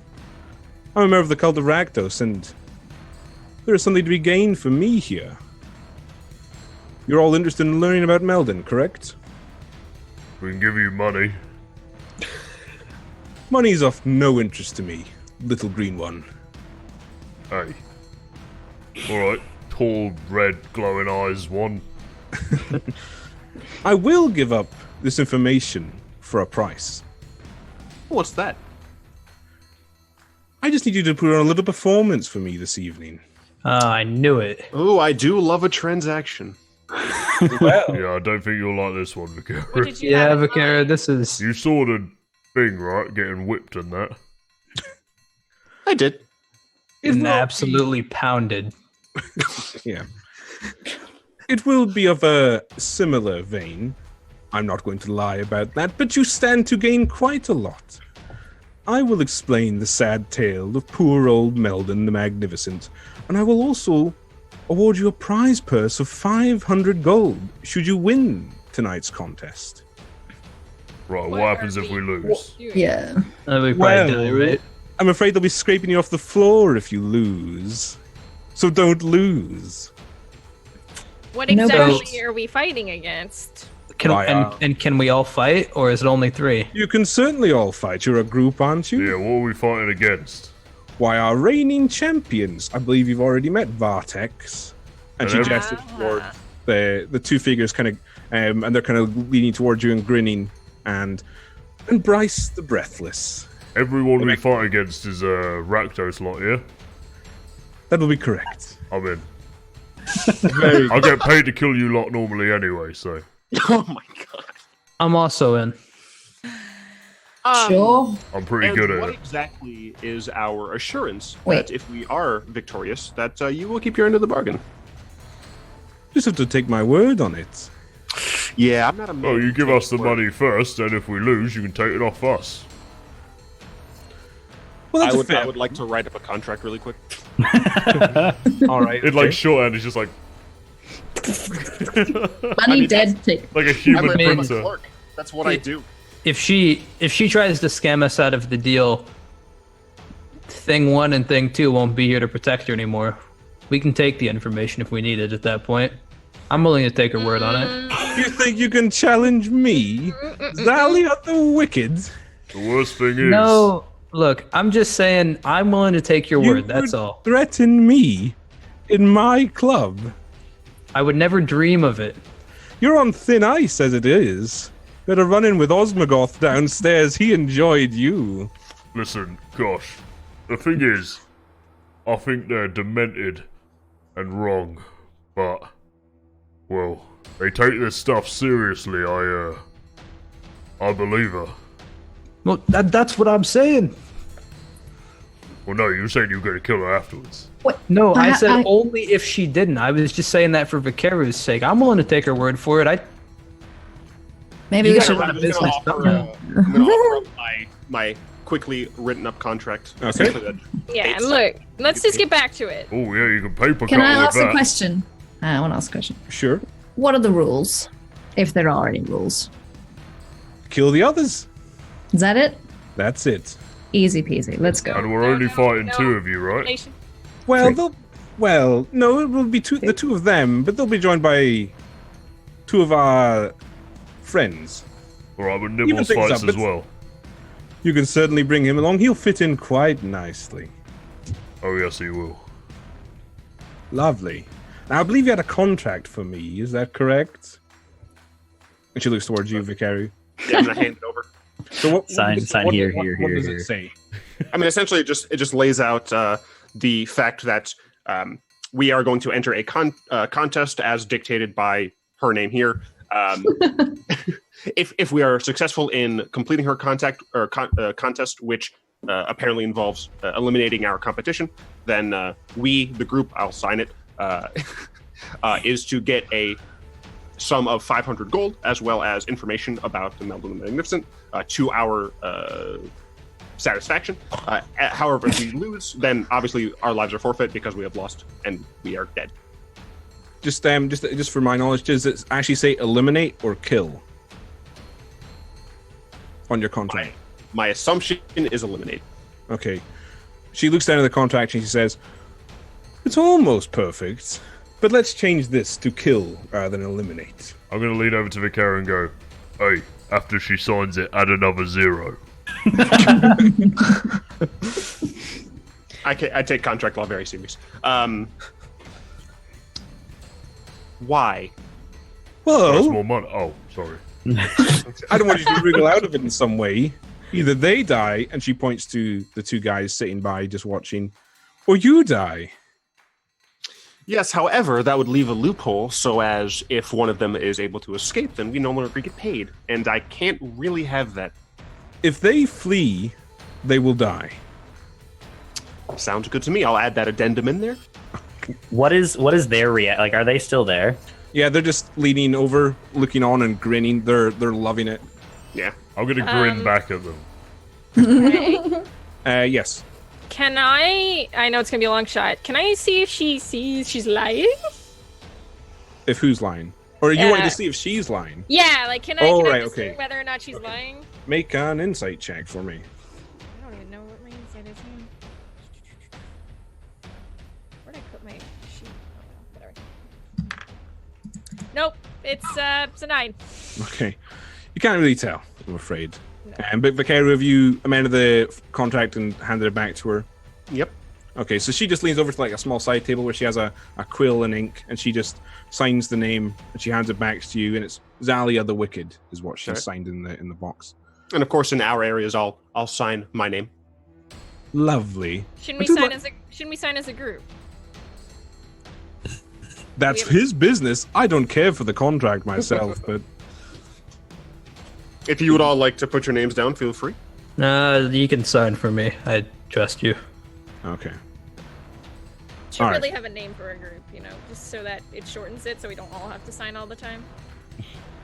How many contracts do you foresee us signing? I mean, we're gonna be together for a while, aren't we? I mean, what's our group now? I have commitment issues. I'm Remains- just gonna throw that out there. I hope we're together forever. I mean, I'll perfectly think. Why do you say these things? I don't. I And I just. grin really loud, like really big. Just, I like you guys and all, but the quicker we get this done, the better for Razix, all I'm of us. smiling in the face of a death fight with the Rakdos, and I still find you the most scary thing in the room. Reg, I thought Like, you would you guys are enjoy- going to gesture over the other time, like, you lot are, you're bugging. Look at this guy.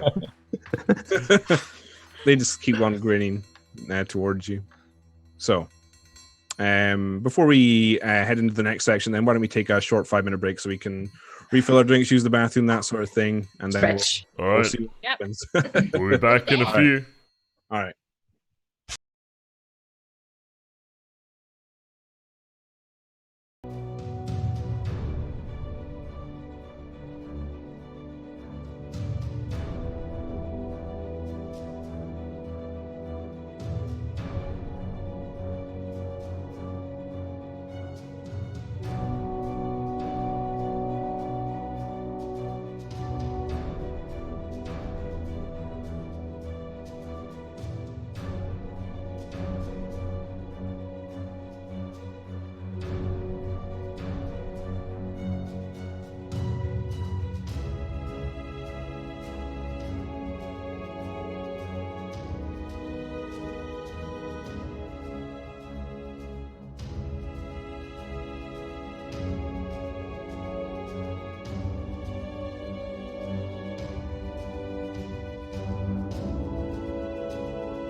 We're back.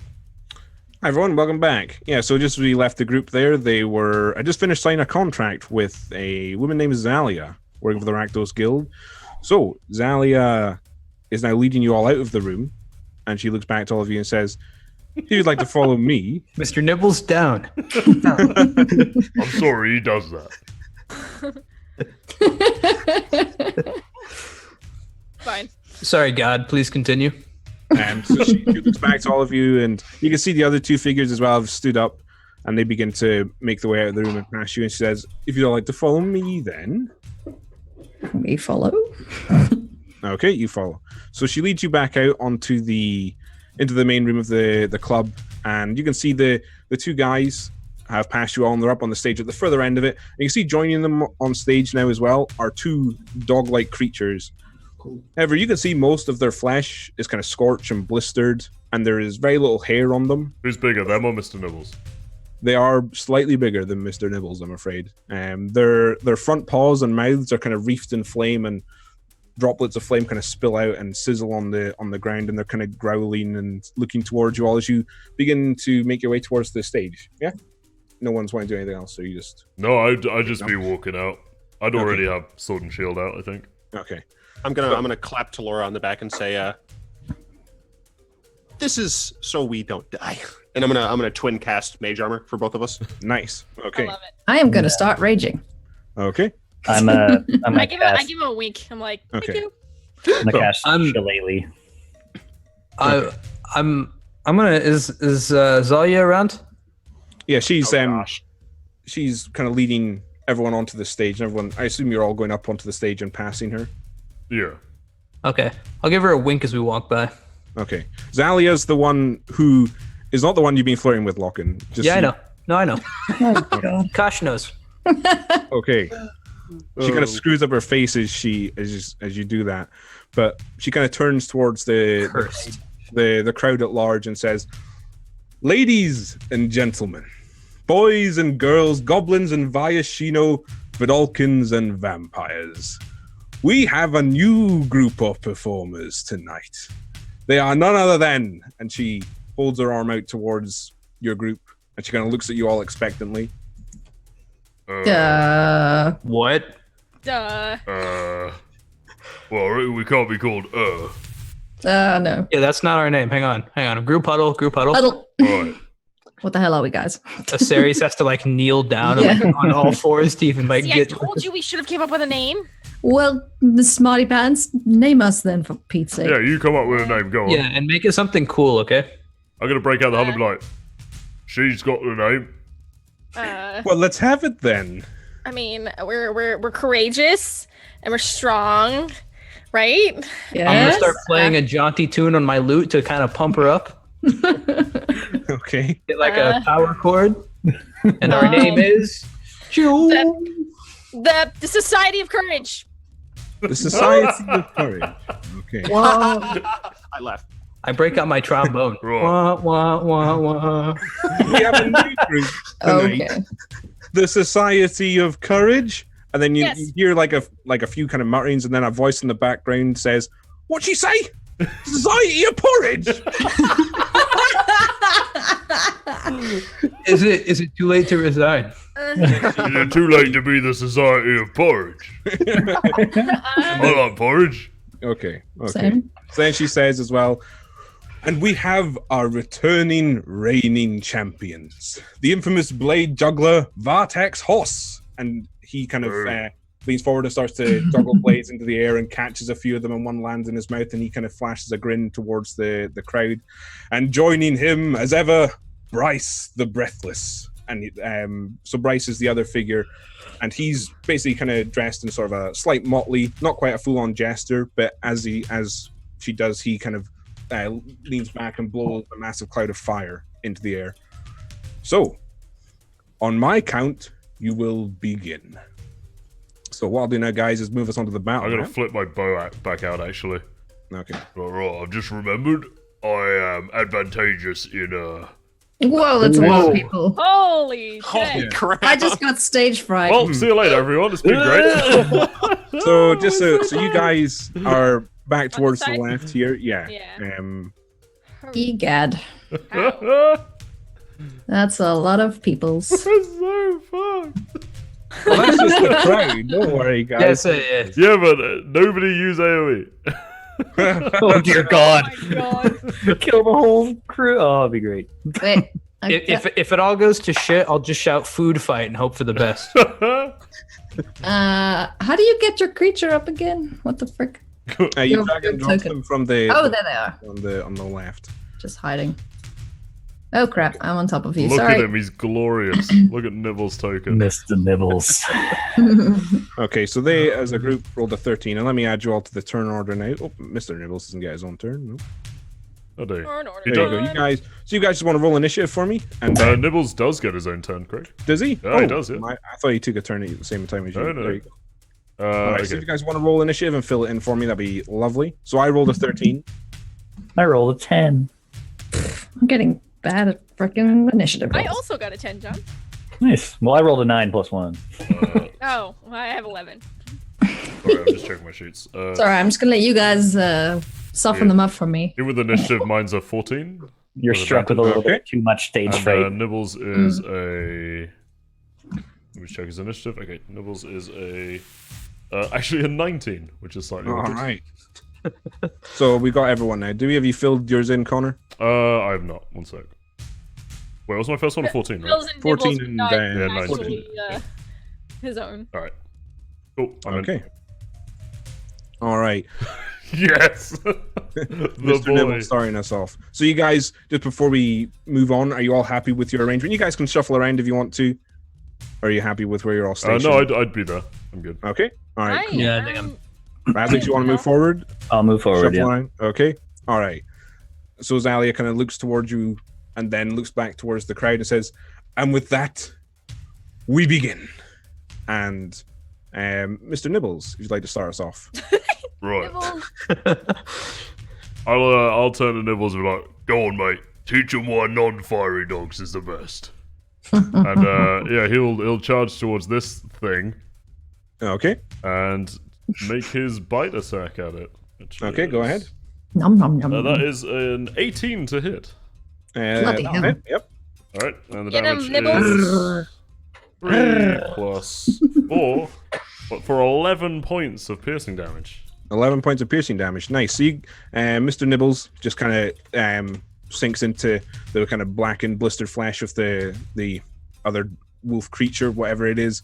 So, does that end his turn? Yeah, that's the end of his turn. All right, Vicaru, where you go? All right, so I slam my staff upon the ground and I summon.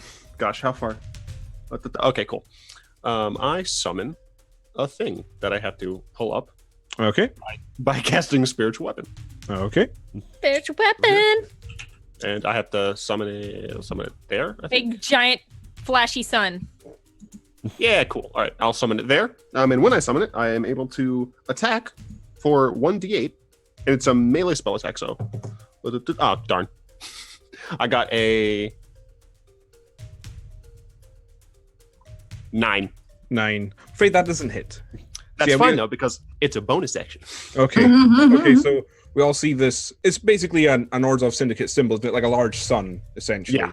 Okay, so it kind of appears glowing above the flaming dog, and you just hear the crowd go, "Ooh, fancy!" Can I take a reaction to speak to Vicaru? Sure. I can go, right, you remember when we got told be subtle about the guilds and that?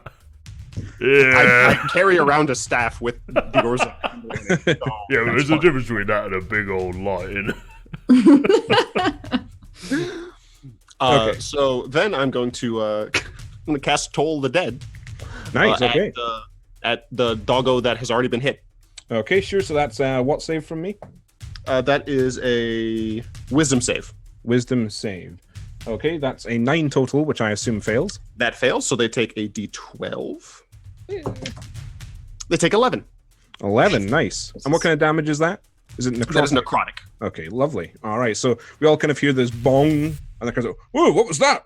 Before the dog seems to kind of rattle and shake a little bit, and it seems to have taken damage from some source. The kind of flesh is kind of parted, and you can see more of this kind of flaming blood kind of pouring out of it. But does that end your turn, Vicaru? Or do you want to move? Or I think I will move here. Lovely. Okay. Reg, Cosh, you guys both have a 14, so does one of you want to concede the turn to someone else, or do you want to roll for it? I'm happy for Cosh to go first. Oh, Okay. I was gonna actually just turn to Reg and say, on your mark. So, Well, one of you. You can't both be I'll go polite. first then. Fair enough. yeah. All right, Reg. All right, I'm going to. All right, I sure I won't regret this. I'm gonna whip out my sword and shield. I'm gonna Okay. right. Time to whip out the special maneuvers, eh? Give Cosh a cheeky nod, and I'm gonna cast Zephyr Strike on myself, and I'm going to charge at the. How far away are they? I get loads of movement anyway, don't I? Okay. Yeah, it's like 55 total, isn't it? Yeah, it adds 30 extra, so yeah, 55 total. I'm going to position myself like in between the fiery doggo and the fire breather, Bryce, and I'm going to swing at Bryce with my Zephyr Strike. And he hasn't acted yet, right? No, he has So not, so I think you have advantage. I do. Lovely. Oh, I got my new non-rusty sword as well. Well, okay, good. Saved. Well, maybe. That's a 15 to hit? That hits. Oh, okay, good. And that is a D8 plus 3. That is 6 points of piercing, and then I also deal an additional 1d8 of force damage, which is a 4, so that's 10 points. 10 points total. Yeah. Lovely stuff. So, basically, as Reg kind of, God knows what, he does something to himself, and all of a sudden he fucking neumes across the stage, and you can hear the kind of go, whoa! Yeah, if you've ever seen Reg glow slightly ethereally before, it's quite a sight. As he kind of flies across the stage and then leaps up and thrusts his rapier, essentially, at the Rakdos figure, and it just sinks deep into his side, and you pull it out, and he kind of goes, ugh! But that's the end of your turn, is it? That is the end of my turn, yes. Okay. All right, Kosh, what you got? Yeah. I will flick the cloak back on my right side and kind of swing the gauntlet a little bit, lean around to Ceres and drop to one knee, and I will fire at the guy the Reg just hit. Okay. For I keep doing that. 24. That'll hit. Jeez. Okay. 9 points of damage. Nice. Okay. So yeah, you just raise the gun and fire off a shot at him, and it just catches him in the shoulder as he's still kind of recoiling from Reg's blast. But the gauntlet is quite loud, and it lets off this deafening bang, and all of a sudden the crowd can all duck and what the fuck was that? Is that one by Ashino again? What's going on? Okay. Sorry, my bad. That was me. And then I'll go and use my bonus action and just kind of flick the gauntlet and reload it. Okay. Anything else? Any movement? Or are you happy where you are? No, I'm pretty happy behind the fucking 8-foot Minotaur. Okay. All right. Okay. Meat shield. Okay. First of all, Okay, let's do the guy at the top first. So he's the one juggling all the blades, and all of a sudden he holds up his hand, and there's 3 blades kind of spaced between his fingers. It says, "Now for a true performance." And he goes 1, 2, 3, and throws off 3 daggers, all arcing towards you, Vikaru. So, the first one is a 11, which Miss. I assume doesn't hit. Second one, oh fuck, a 10, Miss. and the third one, oh, that's a 21. I hit the first 2 out of the way, and then I get hit by the third. Okay, you take 4 points of piercing damage. Oof! As the blade kind of just sinks into you, he kind of shakes his wrist and kind of glares at you. The flaming dog, or wolf rather, below him, seeing you take some damage from that, Vikaru, he's going to suddenly leap towards you and bound towards you, and is going to attack you.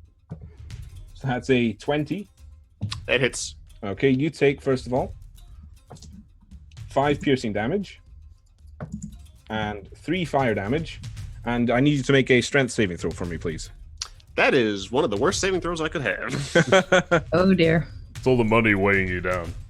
11. 11. I'm afraid that fails, so you are knocked prone. Yep. Oh dear. So the fiery wolf that Mr. Nibbles and Reg are next to, first of all, he is going to actually go for Mr. Nibbles. So that's a 16 total. That does just hit, yeah. That just hits. Okay, so he takes 3 Mr. points. Nibbles is a armory boy. He gets my proficiency to his AC, so he has 15 nice. AC. Yeah, sorry, that's 4 points of piercing damage. All right. And 6 points of fire damage as Holy the shit. kind of Okay. buries its flaming maw into Mr. Nibbles' flank. He's alive, but he's having a bad time. Holy crap. And now Bryce the Breathless, you can see he just holds up a small flask that he just takes a quick swig from. And I would like... Uh-oh. I think I figured out why they call him the Breathless. I think it's just Reg and Mr. Nibbles. Yeah, All right. Reg and Mr. Nibbles, I need you both to make a dexterity saving throw for me. Okie doke. We're good at these. 1 Nibbles. All right. For Believe me, Reg, Pupper. that's a 24 for Reg. Okay, For he Mr. saves. Nibbles, that's an 18. Okay, you both save, so you take... Oh god. All right, 15 halved, which is 7. All right. So 7 points of fire damages. All of a sudden, he lets forth this gulf of flame that just covers both of you. Nibbles passes out on the floor. Oh, does he? Poor Shit. does, yeah. Pupper. Okay, so yeah, as he gets engulfed in flames, he kind of squeals out and drops down. That was a good noise. You shouldn't have done that. Now Reg is pissed. Now Reg is pissed. No, mate. Okay. Motivated. Don't worry about Nibbles. I've seen him take worse. Let's add the radioactive symbol of knockdown to Mr. Okay. All right. And then Bryce is just going to shuffle a little bit, so he's directly opposite you, Reg, and then he's going to end his turn. All So right. back to you, Talora.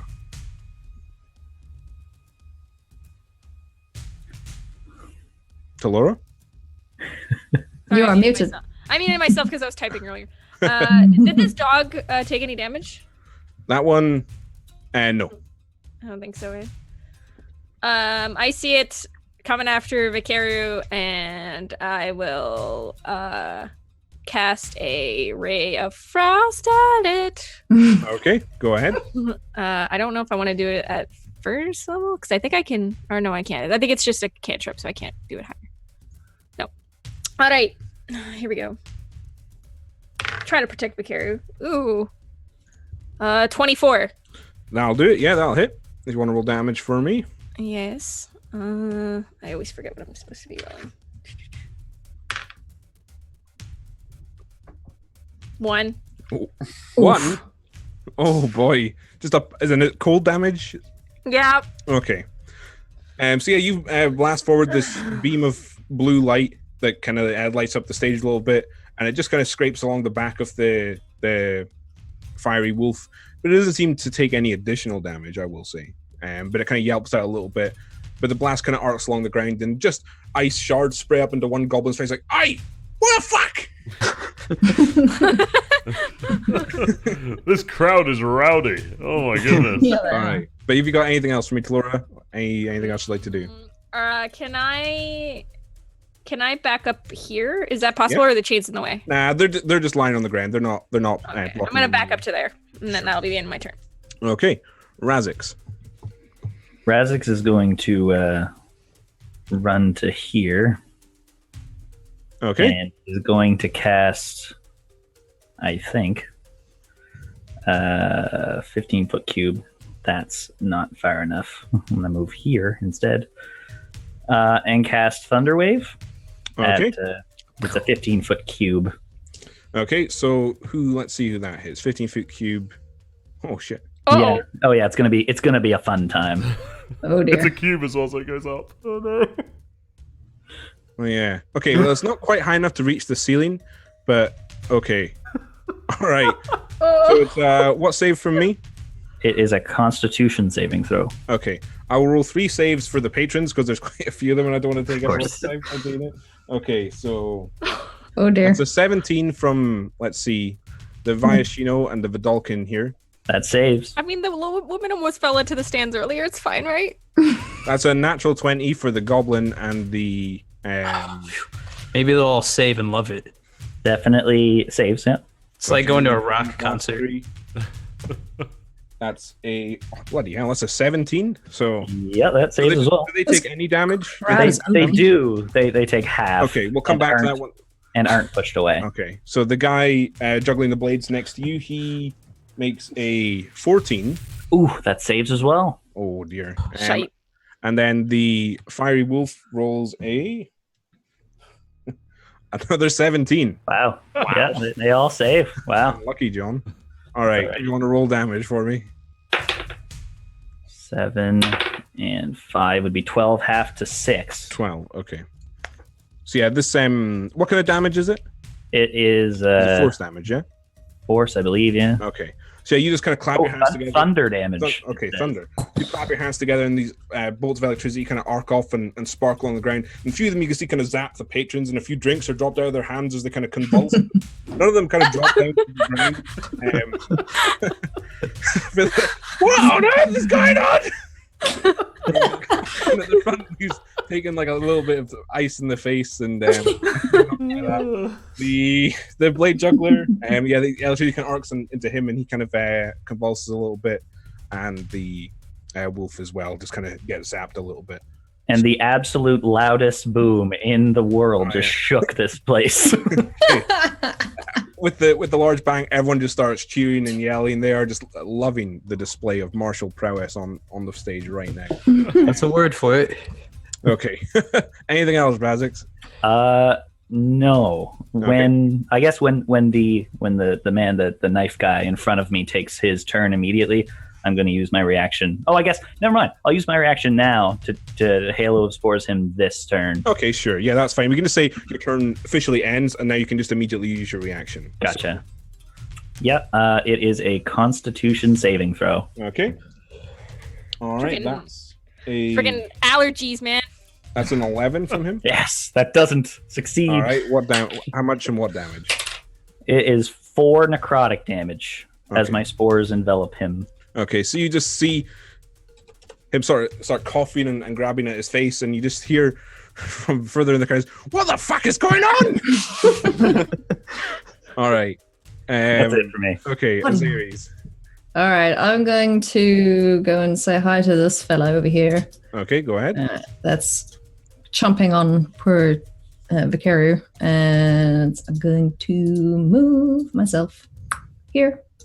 Okay. And I'm going to take a swing, kind of like a cricket bat, or Okay. a golf club, I guess, with my axe, and Nice. yes, try and smack him away.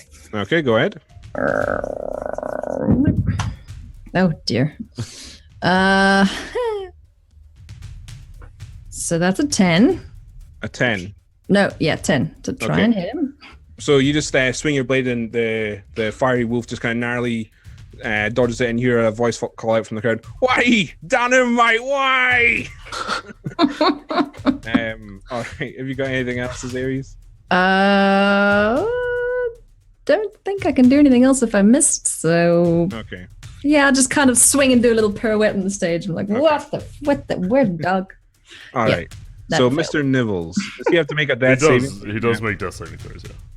That was an 11, so he's fine. That's a Not dead. success. Yeah, that's a success.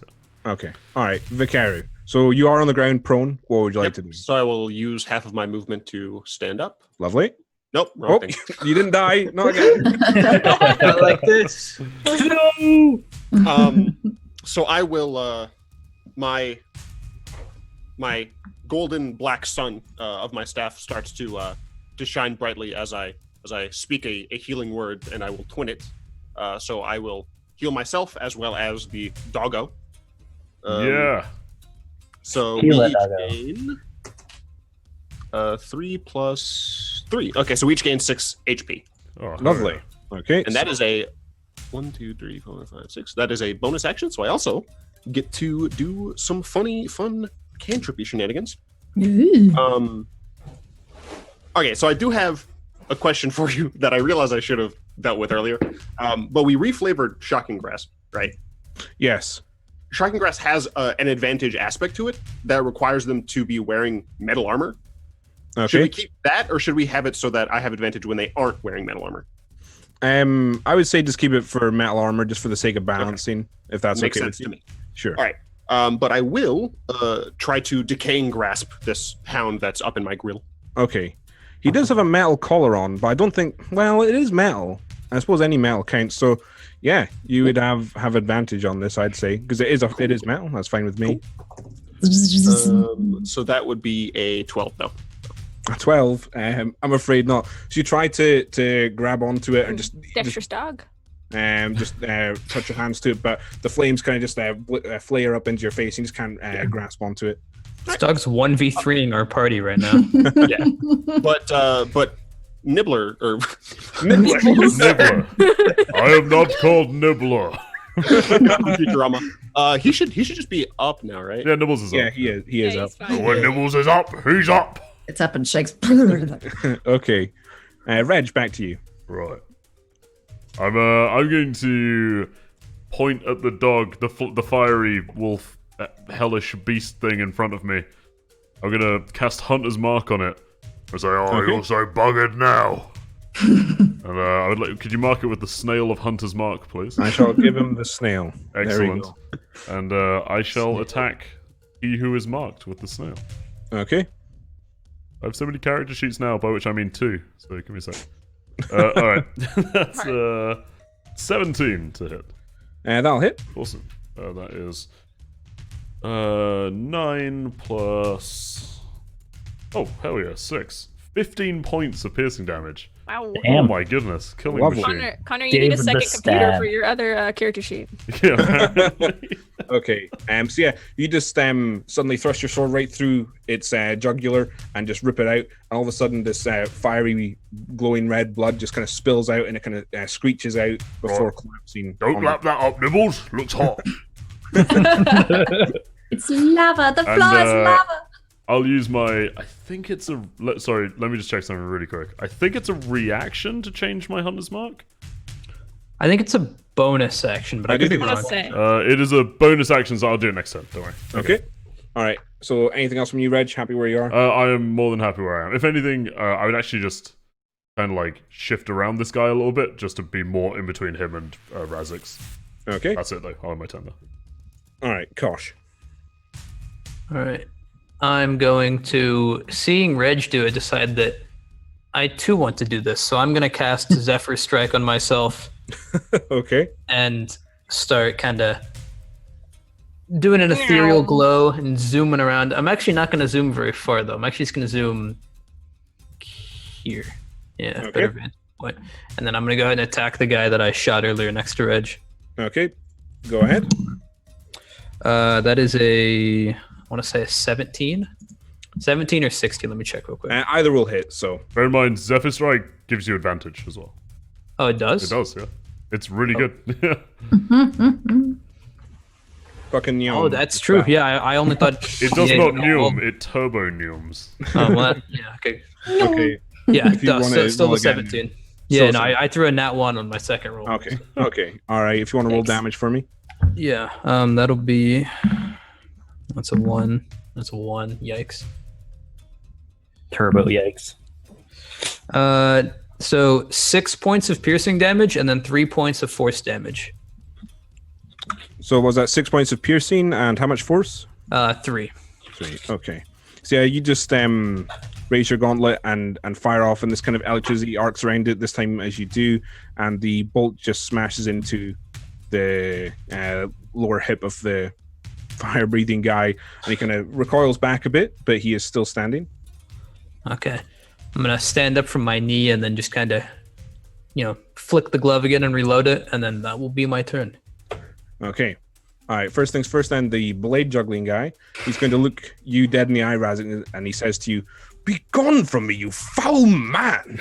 I'd like to use my reaction this turn to do more Okay. necrotic spore damage. Okay. Go ahead. Good Constitution saving throw on your end. Oh yeah, my bad. All right. Get used to that. That's an 18 from me. You do succeed. Not this Okay. time for me. All right. So the blade juggler pulls out 2 more daggers, and he's just going to rapidly try and stab you with them. So first attack is a 19. Hits. Okay, I'm just going to roll all 3 and then add the damage up all together. So that's an 11. Doesn't hit.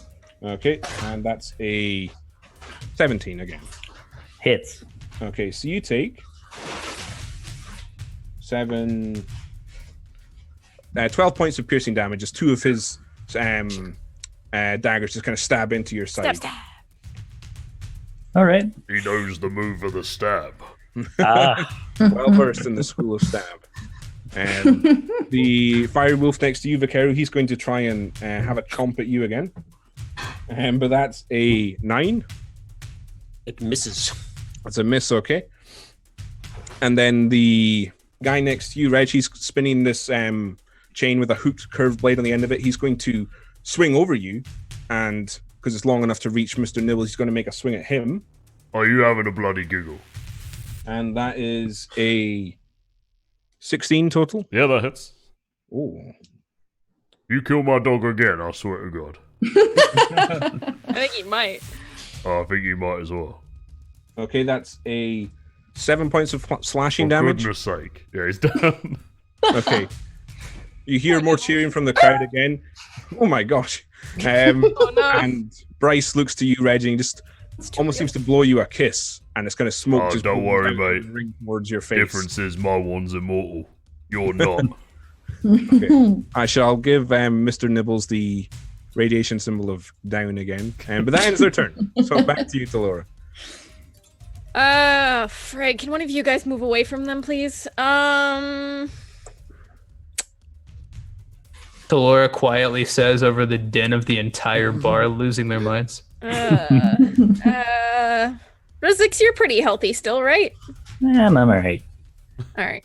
I'm going to form a bunch of ice shards in my hand, and I'm going to cast Ice Knife on the blade-wielding dude in the corner at 2nd level. Okay. So I have to roll to hit first. I feel like Razix could literally be like falling apart and he'd be like, I'm alright. Yeah. I Just am not well. a Saturday for me. I am having an excellent time. He composes The cycle is as it should be. No, I got an 8. Oh dear. An 8. Okay, so that doesn't hit. Although it still explodes technically, Yeah. so they have to do a reflex. Some save. things never change, like Lorenz rules. What's the radius on it? Is it 10 feet? It's 5 feet. 5 feet. Oh, So doesn't that's fucking- why Razix gets hit. Okay. Lorenz is in the party just to balance Reg. Like, All right. What's the It's a roll? dexterity saving throw. Dexterity Oh, saving. good. Yeah. Okay, so the blade juggling guy rolls a 11 total. Nope. I rolled a Okay, so you fail. 14. Yes, you said. Good job, team. Okay, so how much damage does he take? Wait, hang on. If you do, Do the I dexterity- take half? No, I think you take nothing because it just says hit or miss. The knife explodes. The target must make a dexterity saving throw or take damage. So I'm assuming you're fine. So he's gonna take 3d6. Nice. Big damage. 6, 10, 16. 16. That's a Okay, lot. so you throw the blade, and he just narrowly dodges out of the way as it lands at his feet. And he says, ha ha ha ha, before it explodes. And then I'm like, ha! And then And he is just impaled on multiple shards of ice, and one just pierces right through his throat, and he just goes, oh, before dropping dead. And the crowd just, bloody hell, they killed Vartex! There's a bit more cheering. But yeah. I like to anything imagine the crowd is all just like solemnly watching, and that one Viashino is just losing his nut. He's like on a bar I stool. just move up here in the middle, and then that's it. Okay. Razix. I would like to move up, since I just saw him fall down, move to here, Okie doke. and I would like to cast Cure Wounds on the deer puppers. Okay, go ahead. T8. Do I have to touch? Like, do I have to roll to touch? No, you don't have to roll to No, touch. it's not Pathfinder. Okay, just wanted to make sure. And I'm going to cast it level 2. Okay. So I got 2d8, 3, and 1. Oh, good. So that is 3 He's and alive. 1, 4 plus 2 is 6. Alright. Thank you. So you got 6 health. He's back up. And as my bonus action, I'm going to cast Shillelagh. on Okay. the weapon. What is that? Okay, so you guys would see... What weapon is it you wield again, Razix? Is it a mace? It's a mace, yeah. Okay, so you guys would see suddenly parts of Razik's mace just kind of grow large pieces of wood along the end of it, and it looks much heavier, and his hands are much thicker. But that's it. So, Big boy. Azares. Yes, I would like to try and hit this thing in front of me again, please, with my battle axe. Oh, for Pete's sake. That's an 8. I'm afraid that doesn't hit either. So yeah, you just kind of swing. It says, and you just your swing just goes far above, and you hear, "Why he done him again? Done him again! Learn to hit your bloody minotaur!" Just throw your axe at whoever's yelling. Fuck it. I kind of wanna. All right, Yeah. Mr. Nibbles. I love this man in the crowd. Nibbles is going to shake off, the flames and the chains and run next to the fire breather and take a bite at him. Now, because he's fighting beside me, I think he gets pack tactics. So Yeah, because he's a wolf. Yeah, so he gets. He's a dog, but I think he gets. I meant dog, so he gets pack tactics. So Tactics. that's first one's a 15. The second one is a 5. That was a 1. Okay. So yeah, 15. Let me hit. yeah, I'm pretty sure 15 hits. Let me just double check. Yeah, 15 hits. Okay. It's 2d4 plus 4. Okay.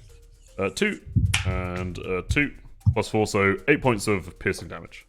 Okay, so Mr. Nibbles just kind of clamps his jaw onto the upper thigh of Bryce the Breathless. And it clamps deep, and you can see lots of blood is drawn, but he is still up. All right.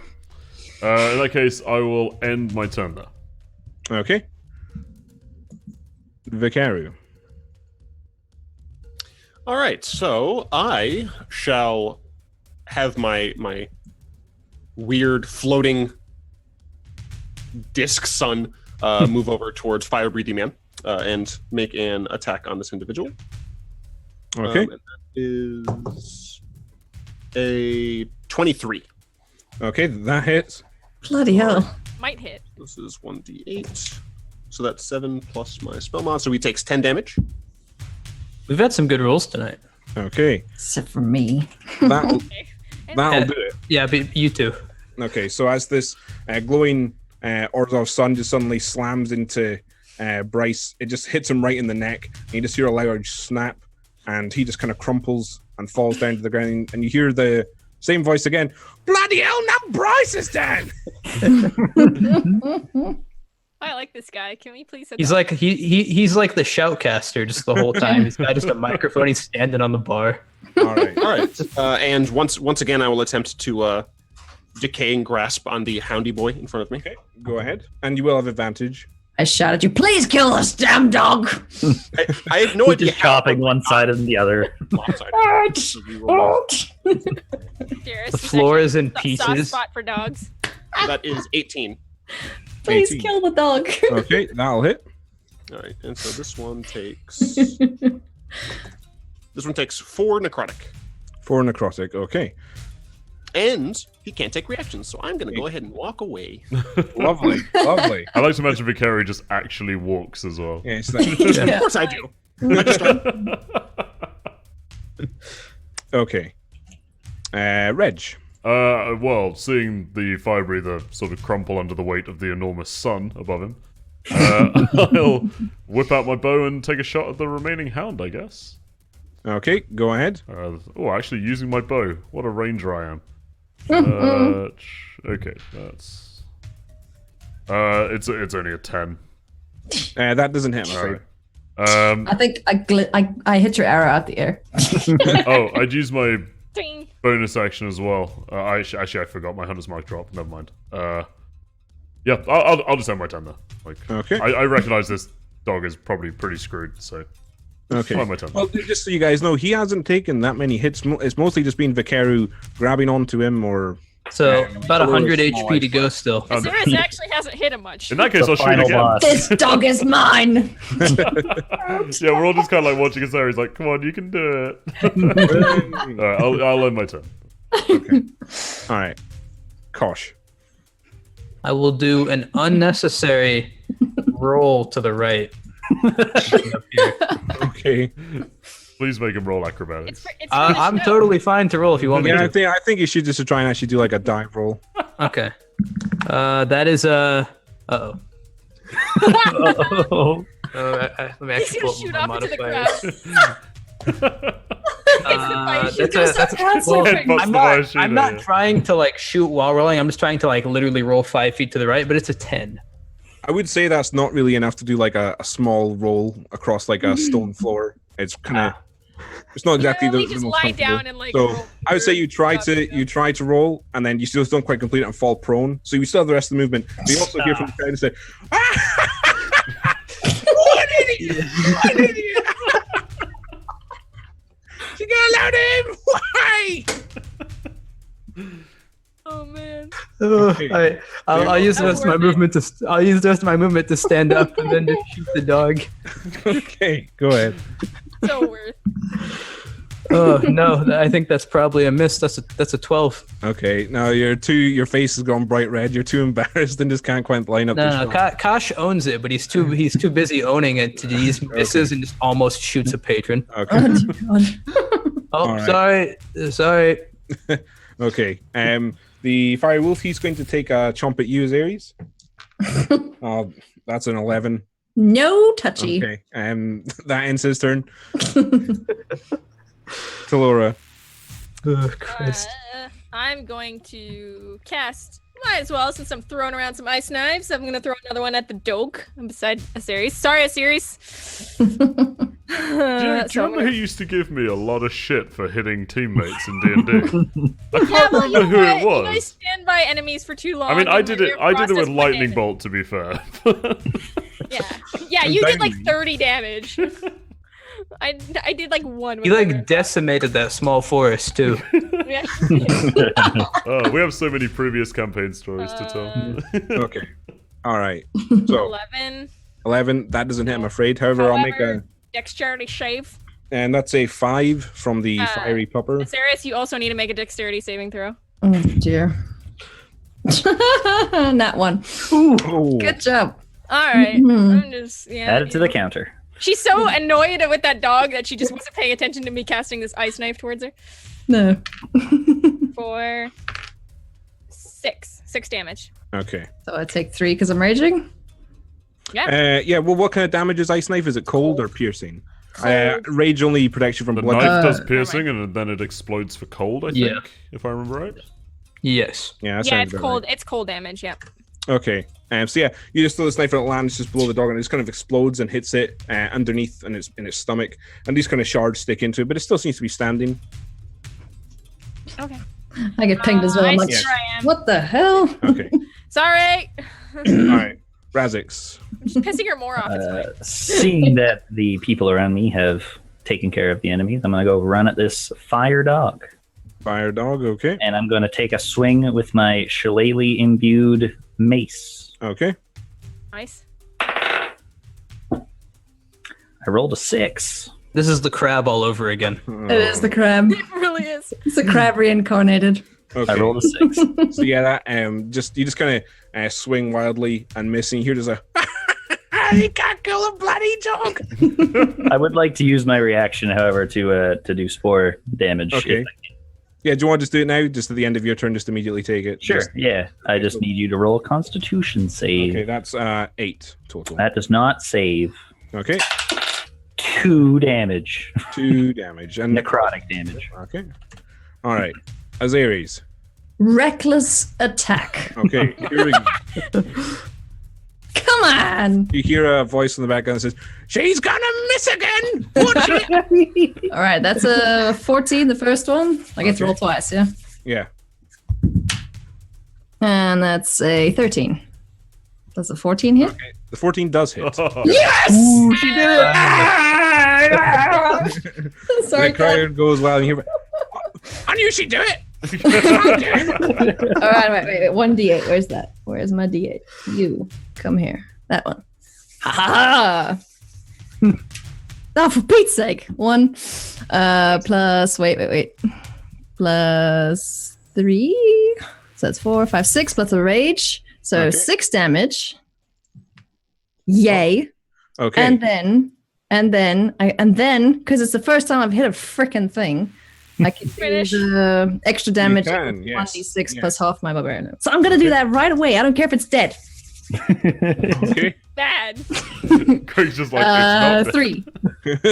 So 9 damage in total. Okay. What's the 3? Is it it's radiant, isn't it? Yeah. Okay, so you guys watch. All of you see this now. This is kind of a new thing. You see Azari swing her battle axe, and for a brief moment, just before it connects, it glows with a radiant light before slamming into the side of the flaming wolf, and it just sinks deep into before you pull back, and just more of this fiery blood is starting to pour out of it, but it's still standing. Are you shitting me? Mr. Nibbles. Right. I'm gonna kind of lean into Mr. Nibbles and be like, I do worry about this lot sometimes. You go finish that off.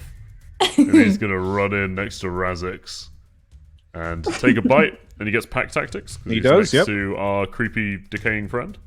You're welcome. The first one's a 14, the second one is an 18. Okay, yeah, that hits. Alright, it's 2d4. Why couldn't they just make it 1d8? I just rolled a d8 by accident.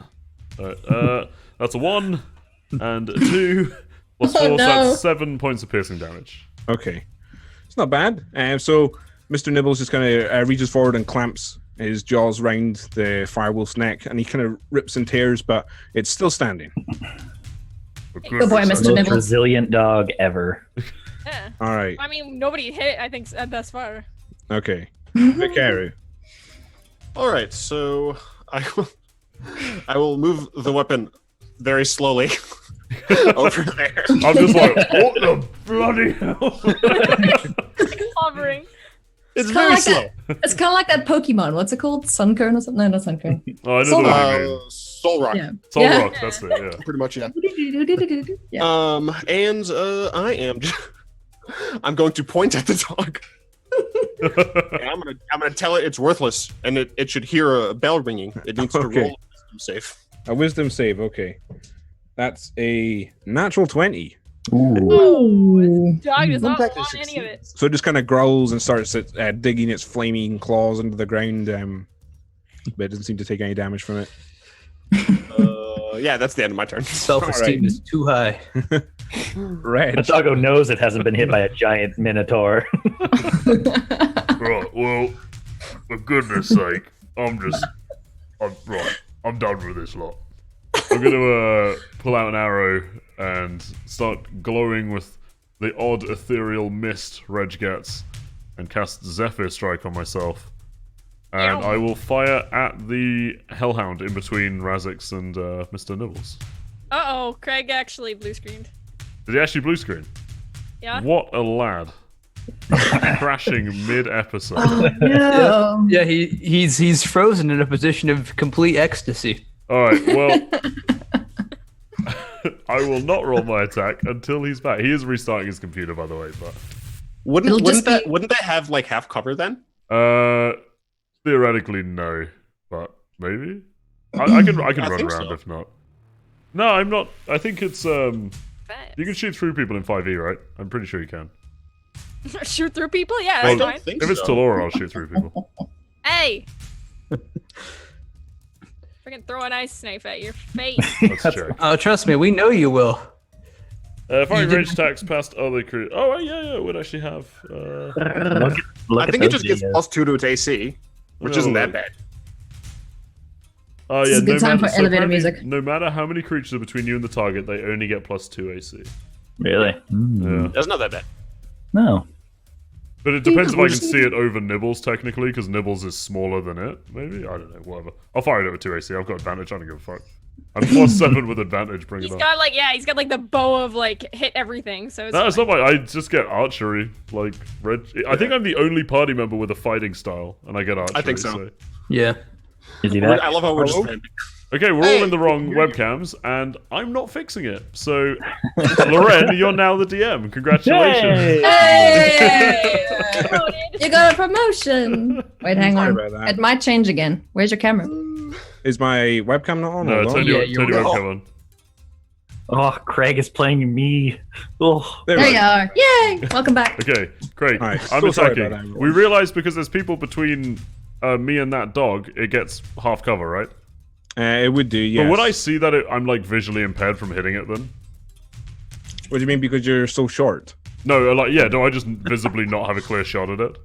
I would say you could still take a shot, but it would be... Well, if I realize I don't have a clear shot, I would just run round, because I have Zephyr Strike on, I can run everywhere. Alright, yeah, okay, go for it. I'll zoom round here, Noom. Up here, I guess. Noom. Bloody hell, he's a fast one! And I'll take a shot at the dog's exposed flank. Okay. Alright, I get advantage on this as well, so... that's a natural 1, so I basically get 1 roll.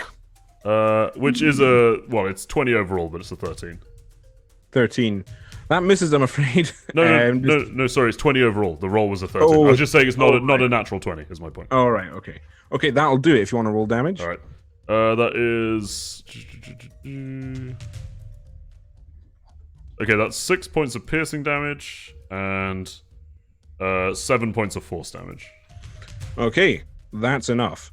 As you fire the bow, it just sinks deep into its neck, and more of this fireblood kind of splashes out onto the ground, and you hear, "What? I don't believe it! I've bloody done it!" And the crowd just starts cheering and yelling, and they're all standing up and shaking their drinks around and cheering and stomping on the ground, and everyone is loving it. I'm gonna lean over to Laura and say, "So we're staying inconspicuous at the request of the council, right?" Something like that. Job well done, I'd say. I hate that dog. Can I look? Is what's her face still there? I forget her name now. Yeah. So Zalia's Zelaya. just standing off to the side, and as you guys kind of finish up, she kind of walks onto the stage and says, "Behold, our new champions, the Society of Courage." And everyone just more cheering and yelling. You can see the people on the railing are just slapping each other on the back and yelling. You see money exchanging hands. People obviously bet on this fight. Some money and some lost money. And she kind of looks and that concludes the main event for tonight's entertainment. Unless, and she kind of looks towards us, you wish to go double or nothing. How much? Well, double 500, my friend. Yeah, I don't know why I asked Ladies and that. gentlemen, What is it do mage we- here? Is it calculations? What do we have to kill? No. Why? Really, I kind of want to. My dear friend Regu here. And she kind of gestures back to the large giant that's kind of standing behind her. And you can see he's kind of hefting his mace as he's kind of looking towards you. But you can't see his face. It's covered in like a black iron mask. I warn you, he is strong. Group huddle. boy. Oh yeah, group huddle again. Everyone huddle up. We're not here Okay. to fight, guys. We're here to get Before info. I go in the huddle, I'm going to look over them and say, well, I think it's only fair that we take a short rest before we fight. A breather, perhaps. They may not let us do that. We're playing under their rules. Don't suggest that to them, to Laura. I'm trying to, No, you know. I know. Just Yeah, I pushed Talora's face back into the huddle. Shh. guys, we need our info. Merely, We're you not know, here to 20-minute break. Just catch our breath, you know. Wouldn't want us to put on a boring fight now, would you? Are you saying that not to here Zalia? to- Yeah, to Zalia, yeah. No. The show must go on. my Right, dear. bugger you then. Turn back around to the huddle. Yeah, she said no. Alright, Okay. I'm up for it, to be honest. I like I'm kind of up for one it too. less I'm feeling Rakdos warmed up. giant. I want to hit things. I mean, I'm feeling pretty good. Like they didn't even try to hit me that I last know fight. I'm very good at hiding my feelings, but I ain't that fond of Rakdos, so I will rather jump at the chance to fight him. It's good money too. I mean, we could We're use not this here money. for the money. We're here to get our information and get out. I Well, have but- to side with Talora. Money can buy information, though. Yeah, I mean, think about what we could use this money on to further, stock up so that we can actually continue our investigation easier. Or we could die. Well, we could, but I have faith in us. We're the Society of Courage.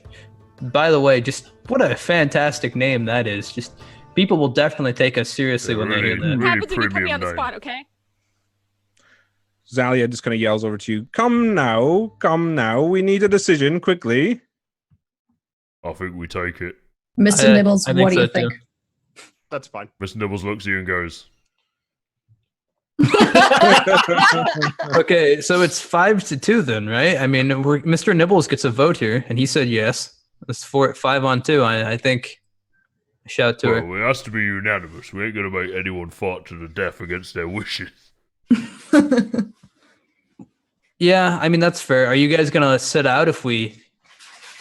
Well, I'm not fighting without him either. No offense, Yeah. Cash, but It's I all ain't or seen you nothing. hit that much. Well, no, that's what I'm saying. If does no mean that I'll sit out even if everyone else wants to? We Or are a does- party. We must work together. I just don't think that this will gain us anything.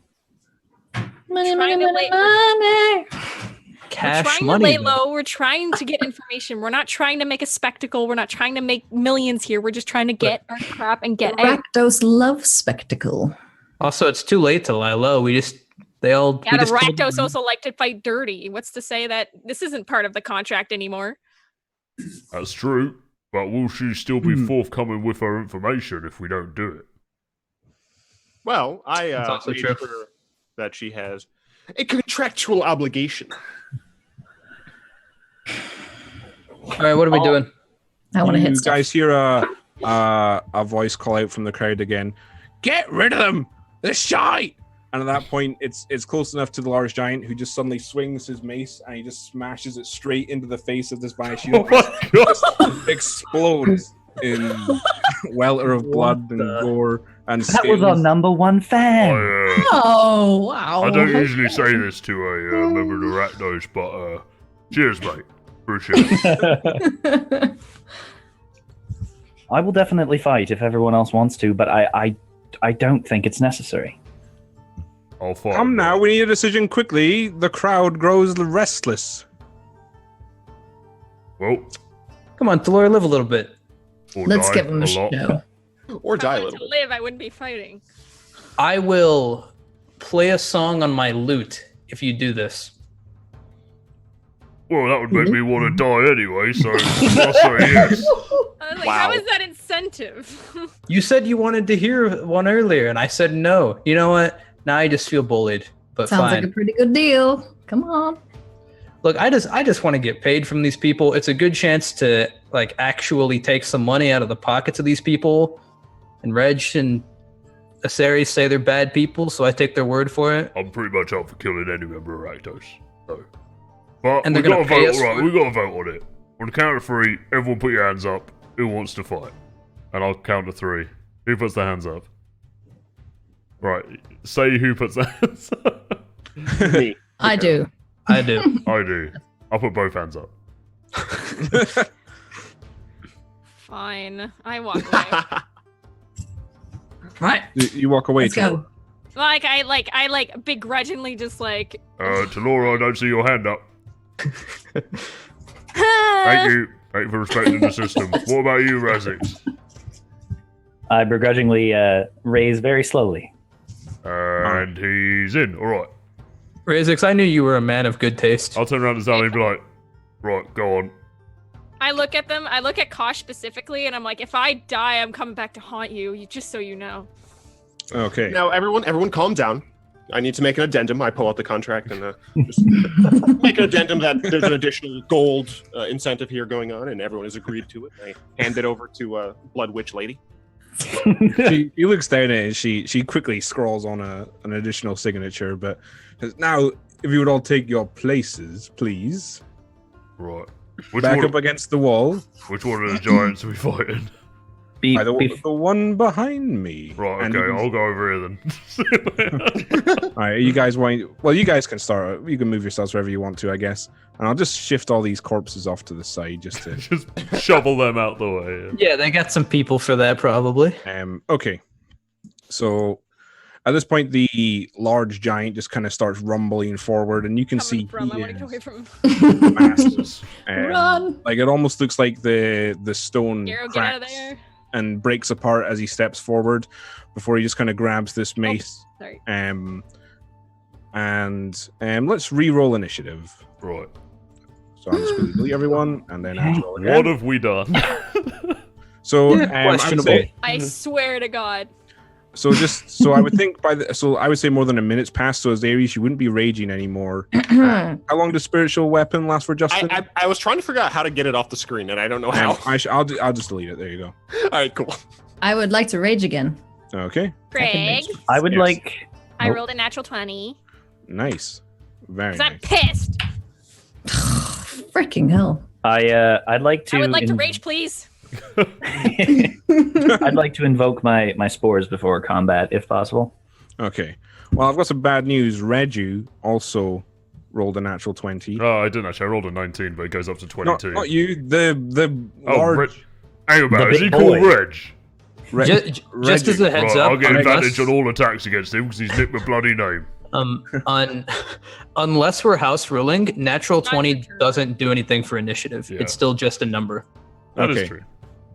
So I mean, he if got we're a house 23. rolling, that's fine. I'm just saying. Craig, I'm not in the turn order. Oh, my bad. Sorry. You're that angry. You don't get to play. Fucking mad. I can't roll for shit today. Ugh. Great, now we're gonna have another fight. Craig, Okay. can I glean what his mace is made of? It seems to be. Well, make a perception check for me. Yikes. Great. That's a good perception. I rolled a 5. A 5. Okay, you take a look at it, and you can see towards the center of the handle there is sort of a larger cylinder part there, but it mostly looks like it's made of iron. But there Okay. might be something more in the handle of it. However, let's pick things up. So, Ooh. Oh, this um, sounds like non-threatening music. Oh, yeah. all right. So, Regu goes first. So, all Right, of a sudden, Ragu, come on. you see him twist his mace and pull it, and suddenly there's an extended chain that is separating the handles, and he just starts to swing this massive iron head of the mace around and around. And the first thing he's going to do is take a step forward, 10 feet, and then swing it at you, Reg. And me? No, not you, Reg. Good. Sorry, Aziri. Just That's saying. a Go, long Reg. chain. I'm coming for you, Reg, but it's going to swing at you, Aziri. But it's a 7. And no Oh. touchy. He swings, and it just smashes into the ground and breaks apart the stone slabs, and he just pulls it back and starts swinging it around again. Is our mage armor still up? How long Yes, does it yes, last it for? is. It's an hour. 8 is it? hours. 8 It's hours. like 8 hours. It's a long time. Good. Okay. Good. And then he is going to swing it round and make another swing at you as Ares. Hi. And that's a 14. No Also- touchy. Okay. No touchy. Bloody hell. I just start Alright. snorting at him. All right. Reg. Right. Now, I'm going to unsurprisingly take my bow and shoot at him. Okay. So that's going to be... Right. Is he a humanoid as a giant? No, he's a. Are they giants? They call Giants, okay, yeah, yeah. cool. All right. Just thought I'd check. All right. He has acted. I didn't get advantage, right? Okay. That is... oh, okay, that definitely hits. That's a 23 overall to hit. Yeah, that hits. And that is for... 10 points of piercing damage. Okay. And Yeah. So. Oh. I won't do a bonus action because I don't have any spells. All right. Okay. So you fire off an arrow, and it just sinks deep into its kind of lower stomach, and it kind of jolts back from it, and you see quite a lot more blood pouring out from the wound. Anything else you'd like to do? Rich? Yeah, what is this? Or is it just a map detail, or is there something here? What is this? Like the skull It's just sort of plinth? a large altar with a kind of demonic face at the top that kind of looks out onto the crowd. Oh, so is it too late to use my Fury of the Small on hitting him, by the way? Nah, it's okay. All You right. can. I will invoke my furious rage at being small and deal 3 extra points of damage to it. Okay, nice. All right, The rage of the oppressed. exactly. Rage of the Reg. And am I small enough to run and like take cover behind this altar thing? Yeah, there's enough space. All right, I'll run and take cover behind that. Am I in Okay. half cover there or what? Yeah, I would say you'd be in half cover there. In fact, probably 3/4 cover. Really, it's kind of a tall pillar, and Red just small enough to fit behind it. But as you do, you kind of hear gasps from some of the members of the crowd. Those What have I specifically done? dressed in the cult of Rakdos come and say, Oh no. "They admonish his image. Oh, kill him, Regu." right. Oh shit. Reg, as you're going to run, can I, as he's running to go take cover, I was like, "This was your idea." Well, yeah. I want to kill him. I don't really want to get hit in the process, mate. There's plenty of space behind here, all right? Just don't tell the others. So Laura, what have you got? I'm gonna throw an ice knife at him, hopefully at his face, Okay, go ahead. preferably. 23. That hits, yeah. Bloody hell. So you throw it forward and it just kind of embeds itself into one of his pecs. Yeah, so he'll take piercing damage first Okay. for 6, and then it's. He gonna rolled a nat explode. 1 on his saving throw. So. Okay, cool. So 2d6, 2 and 4. So 4 extra damage. So 10 in total. Okay. Nice. Ah! So yeah, it explodes and some of the shrapnel of ice just kind of smashes against his helmet. You can see it leaves large dents in it, and you could hear a low kind of moan come out from it. And he's starts like bashing the mace against the ground, and he's kind of raring to go. But do you have anything else you want to do, Flora? I'm gonna move back. I had to restart my client. Okay, hang on. I'm just gonna Okay. move back a little bit towards like kind of like the wall here. I don't know if it's Okay. a wall. No, or I it's don't just know kind what of it it's just a low platform. There's no wall that goes. is. Okay, I'm gonna go like towards the edge of the platform. Okay, Razix. I'm going to take 5 feet step in front of me. Okay. And can I discern what he's wearing, if anything, for that matter? Muscle. Well, he isn't nude, but he has some sort of. You can see the very tight-fitting dark cotton trousers that kind of stretch against kind of his larger legs, and he has these kind of knee-high black leather boots with various buckles and iron straps adorning it. And then his upper chest is he sort of has these spiked leather bracers on, and then his arms are just wrapped in a multitude of chains, and some of them are spiked. And you can see they kind of dig into his flesh a little bit. Okay. I'm going to cast Heat Metal on his weapon. Okay. Oh, So his weapon becomes red hot, and he can roll a Constitution save to drop it, Okay. if he can. If it's not like wrapped around his hands or anything. Okay, it's not wrapped around his hands, and he rolled a 19 on his save. He does drop the object, but he does take the fire damage before he drops it, Okay. which is a whopping 8 damage. Oomph. 8 Not bad. damage. Okay. And Sweet. I'd also like to use my reaction right now to see if I can spore damage since he's in 10 Okay. feet. Sure, go ahead. Constitution saving throw, Oh, please. yeah, my bad. Fucking hell. That's allergies. that's another nat 1 from. Ooh, love it.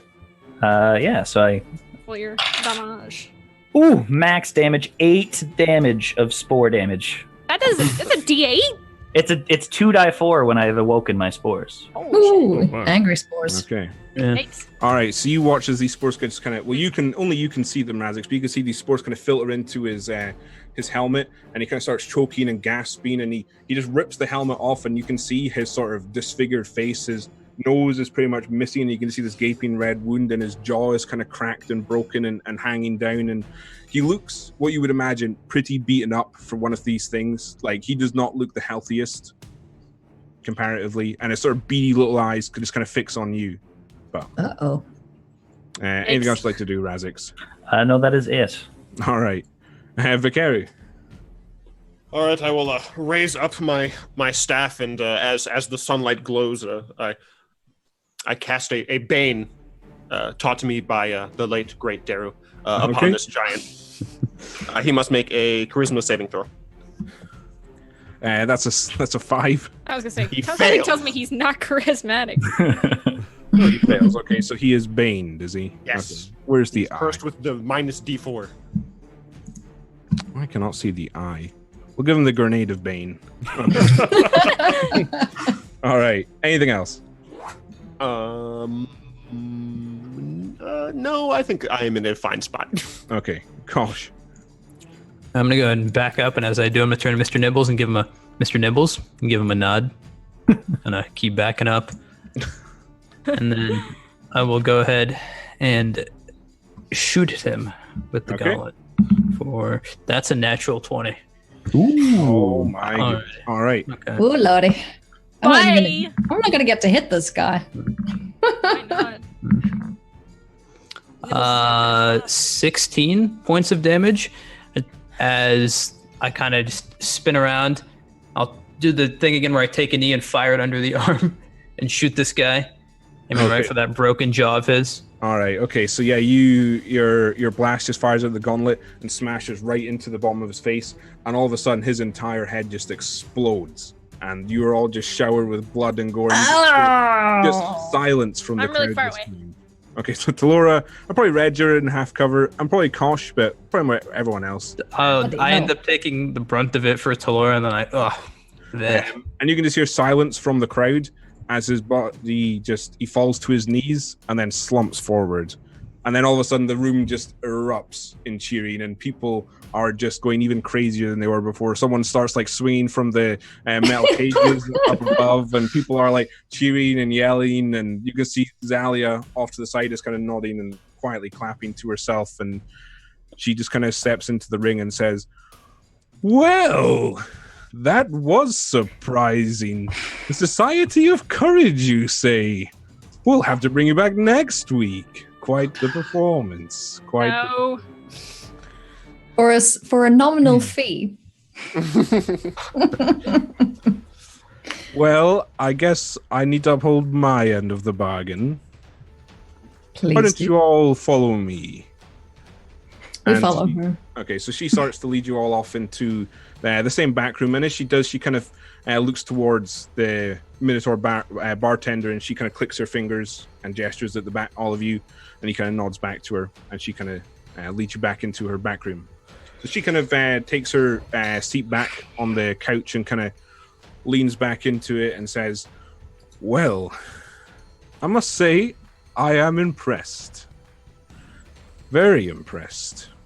You did well, and the crowd loved it. You should seriously consider joining us." Yeah. No. Option. I'm good. Yeah, I think we'll just stick with the information on Meldon if it's all the same to you. Just the information on Meldon. Well, And our our money. And the too. money. I just meant as far as I didn't want to be blunt, but and the money. Very well. And she kind of holds out her hand and clicks her fingers, and the giant that kind of flanks her little couch just kind of reaches behind him and picks up two small sacks that he drops into her hand. And you can see her hand kind of shakes under the weight as she reaches forward and places them on the table in front of you. go ahead. 1,000 gold. I'll go ahead and pick that up and distribute 166 gold to everyone else. Okay. Sure. Yeah, that's fine. And at this point, the back door opens and you can see the Minotaur bartender come in. He's got a tray this time, and it's just 6 metal tankards, and he slides them all in front of you. And it just seems to be some sort of foaming amber liquid in these metal tankards. For your performance, something on the house. I give it a sniff. Okay. It's Does it smell like poison? uh, You know what poison smells like? No. You should have taken that gourmand feat, Lachlan. Yeah, exactly. It smells just like ale or beer, some sort of alcoholic beverage, kind of a yeasty smell to it. When in Rome, and I'll take a deep swig. Do I die? I Not immediately. Make a roll. also drink as well. Okay. I will drink. Is anyone not drinking? I'm drinking. All right. Sweet Talor, that's the spirit. It's refreshing and cold and quenches your thirst after all your exertions. And Zalia looks to you all and says, "Well, I suppose. Meldon. You want to know about him? Yep. Can I ask why?" He's a person of interest. Well, he is quite interesting, yes. But why are you interested in him? I wasn't part of the deal. Correct. All right. Well, Meldon was a renowned performer with the cult of Rakdos for a time. He had entertained us here and in many other places across Ravnica. Earned us quite a lot of coin. The thing about Meldon was he always had a sidekick, a half-giant he affectionately referred to as Dodd. As far as I understand it, that was the name of his brother. who died when he was a lot younger. Stop. Nonetheless, though, Meldon did well for us for a long time until he was hired by your lot. And she kind of nods to you, Vikaru. The nobles of the Orzhov Syndicate hired him. Specifically, a man named Tellin Pordeaux hired him to entertain at a party he was throwing. So, I will say, Vikaru, the name does ring a bell. He is sort of a higher-ranking noble within the Orzhov Syndicate. And you would kind of have a rough idea, not specifically about what he does, but you probably heard the name before. Yeah. And, sorry, Craig, how do you spell that last name? Pordough. Pordeaux. Thought it was fancy French spelling. Yeah. So Meldon went to Tellin's lovely estate, and he put on quite the show. But the thing about Meldon is he can sometimes rub people the wrong way, and, well, I believe he insulted Tellin a bit too much, and he did not take well to that. Tellin, unfortunately, had Dodd killed right before dear old Meldon. Quite violently, as far as I understand it. And then Meldon himself was beaten quite badly. He returned here that same night, and, well, he was in quite the rage.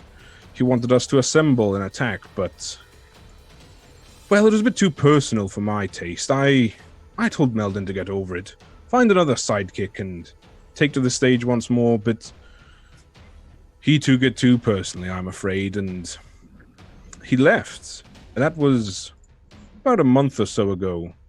However, from what I have heard, the nobles at Tellin's who engaged in these activities and helped in killing Dodd have been mysteriously dying off until Tellin is the only one left standing. These nobles that die, it is obviously no natural causes. They die in quite violent fashions. They seem to have been tortured before the ninth comes for them, and he leaves them in quite a mess. I would assume that Meldon is going for this last remaining one. I would suggest you seek out Tellin. Do you know where he might be? I do not. But I would say, Vikaru, just so you know, you would probably have a rough enough idea to find the place. Maybe not the specific location, but you could kind of look around and find it fairly easily enough. Yeah. Well, I have an idea where he might be. Good. So, that's the sad tale of Meldon. Do you have any more questions? I'm happy to answer them. Is he, dangerous? More than what he or lot normally? He possesses quite a few abilities. And what would they be? He is an expert at manipulation. He can get people to do what they don't want to do. Right. I have a question. By chance, do you perhaps know of anyone with the initials MP? Anyone of importance who may have been acquainted with Meldon? I'm afraid not, my dear. What was that name, the guy with the thralls?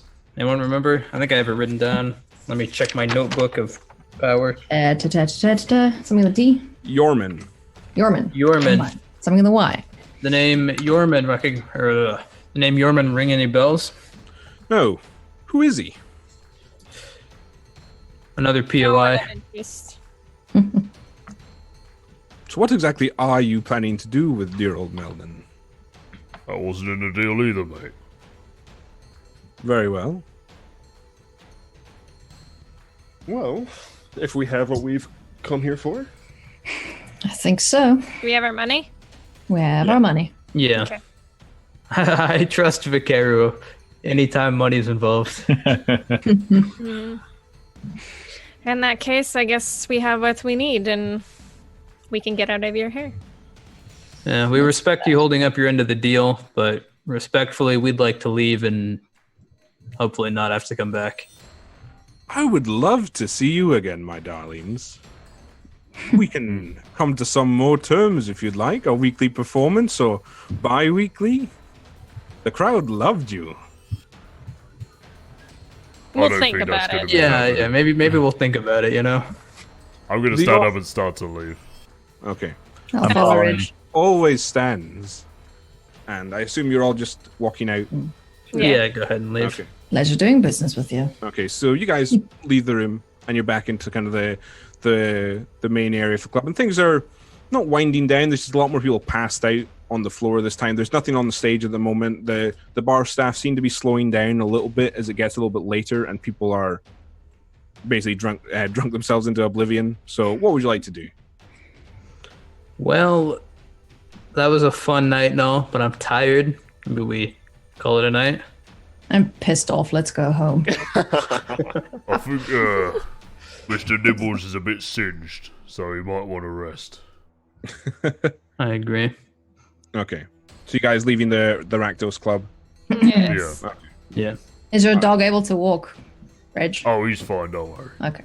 Okay. He's got a weird habit with that. Okay, so you guys eventually pass through the different crowds and people until you kind of push your way back out onto the streets just in front. You can hear kind of a few different people reveling in the distance and stuff like that, but the street itself seems to be fairly quiet from where you are. But at this point, it seems quite late at night. Perhaps we what- should be brisk. Yeah. Let's get out what, of here. I don't what like- inn were we staying at? Does anyone remember? Just go back to that one. You're not staying So in it. the- No, we're going to Oh, yeah, Elders, I don't- right? yeah. Ignore me. Mr. Let's go back. Petrus. You're right Yeah, there, let's Cosh. go back to Pickaxe. I had a weird night. I almost died to a 30-foot demon that. Yeah. Yeah, well. I'll sleep it off. You're going to sleep well tonight. Okay. Let's go. All right. So you guys make your way back through the streets of Ravnica. It takes about 30 to 40 minutes kind of passing through back out of the Rakdos area. And you're all kind of enjoying the fresh air for a change. It was quite wearying being in the club until you eventually arrive before Gelders. The lights are still on if you want to head in. Yeah, I'd head in. Yeah. Okay, so you guys head in and you can see the female Loxodon is behind the counter, and she looks at me and says, "Good evening, dearies. Pleasant evening." Somewhat. Plenty of transactions. I've had better. Oh, well, it's getting late. Why don't you get yourselves off to bed? Tomorrow's a new day. Anything interesting happen while we were gone? No. Good. Good. Let's go to bed. All right. So you guys make your way upstairs. I don't know if everybody's making their way upstairs. Can I ask the Loxodon lady, is there any alcoholic beverages in this location anywhere? Hi, if you're up in the kitchen, the top right cabinet, there's a few balls and some glasses up there. All right, I head to the kitchen. All right. I'll join her. Okay. So are you all making your way to the kitchen? No, I'd go. Yeah. I'd go out to bed. Nah, I'm going upstairs. Oh, the kitchen, Well, the kitchen is the upstairs. kitchen is Yeah, upstairs. I'll go to my bedroom Right. though. Yeah. Okay. Going to the bedroom. All right. So, Reg, you're going to your bedroom. Is anyone else going to their room? Or Yeah, I'm rooming with Red. I'll go to my room. I'm grumpy. okay. So, Razix, Cosh, and Talora, you're going to the kitchen, are you? Yes. Okay. All right. So, yeah, you guys all make your way into the kitchen. Just for my reference, you guys who are heading off to bed, are you doing anything in particular? Or are you just kind of getting ready for bed and lights out sort of thing? I'd just be getting ready for bed mostly. Okay. Yeah, same.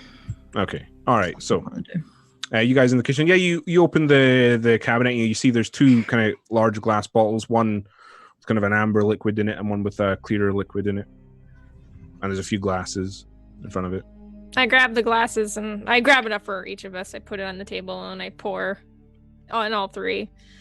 And then I just like take my glass and like sit back. Okay. It's pretty strong. Not a lot of taste to it. Good. What have we gotten ourselves into? As I take a big swig. Ray 6, if I didn't know better, I'd almost say that was an emotion. It's pronounced Razix, Cash. Touche. No, I understand the pain of a name mispronounced. Razix, was it? Yes. I'll make a note of that. At least Razix has half a brain. Look, I was literally about to say thank you for not saying I told you so with the giant, just to be polite, but we destroyed that thing. You see what I did to his head? I mean, come on. We got lucky, all right? That could have easily gone the opposite way. We took an unnecessary risk. We could have absolutely gotten ourselves killed, lost all the information, lost our gold, and then for what? For pride? There's a fine line between living and dying, and oftentimes what determines whether or not you end up on which side of the line is luck. But it's also confidence in the people around you, too. I mean...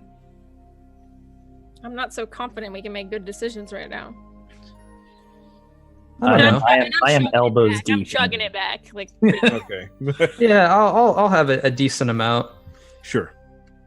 I don't know. If you'd asked me maybe a week ago, I wouldn't have been very happy to be here, but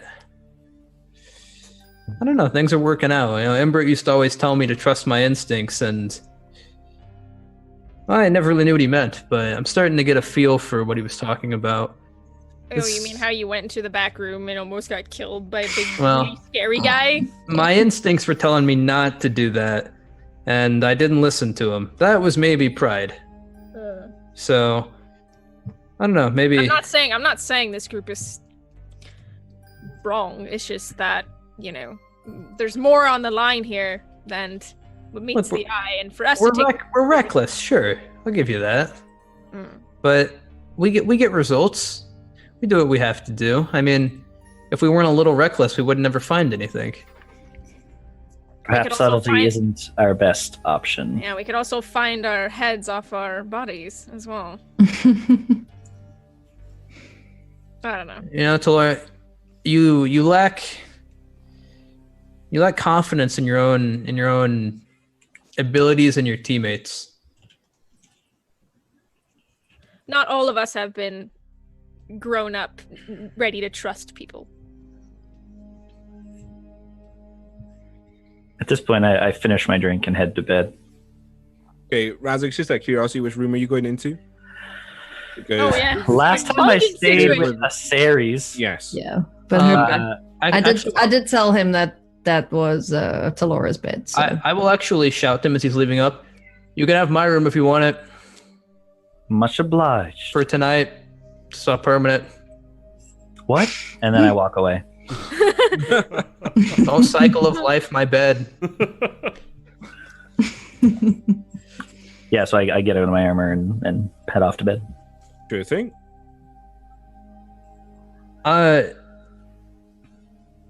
That was a little inconsiderate of me. I'm sorry if I came off a bit.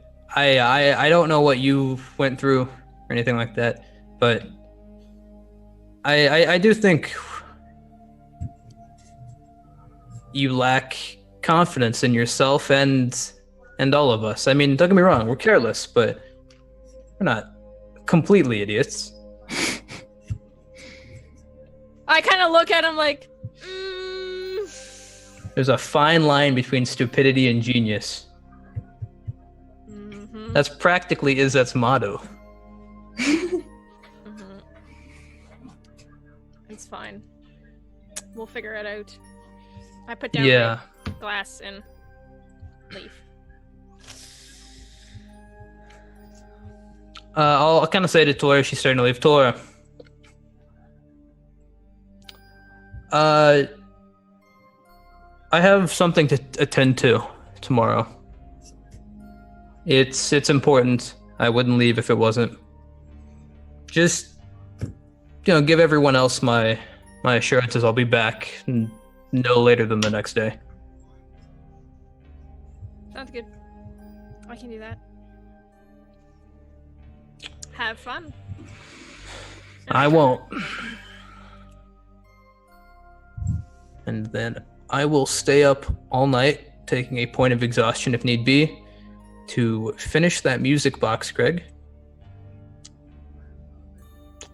And then I will leave once the box is done. I don't know if you want me to roll for it or not, but You're Okay, muted. you're muted. I can't hear you.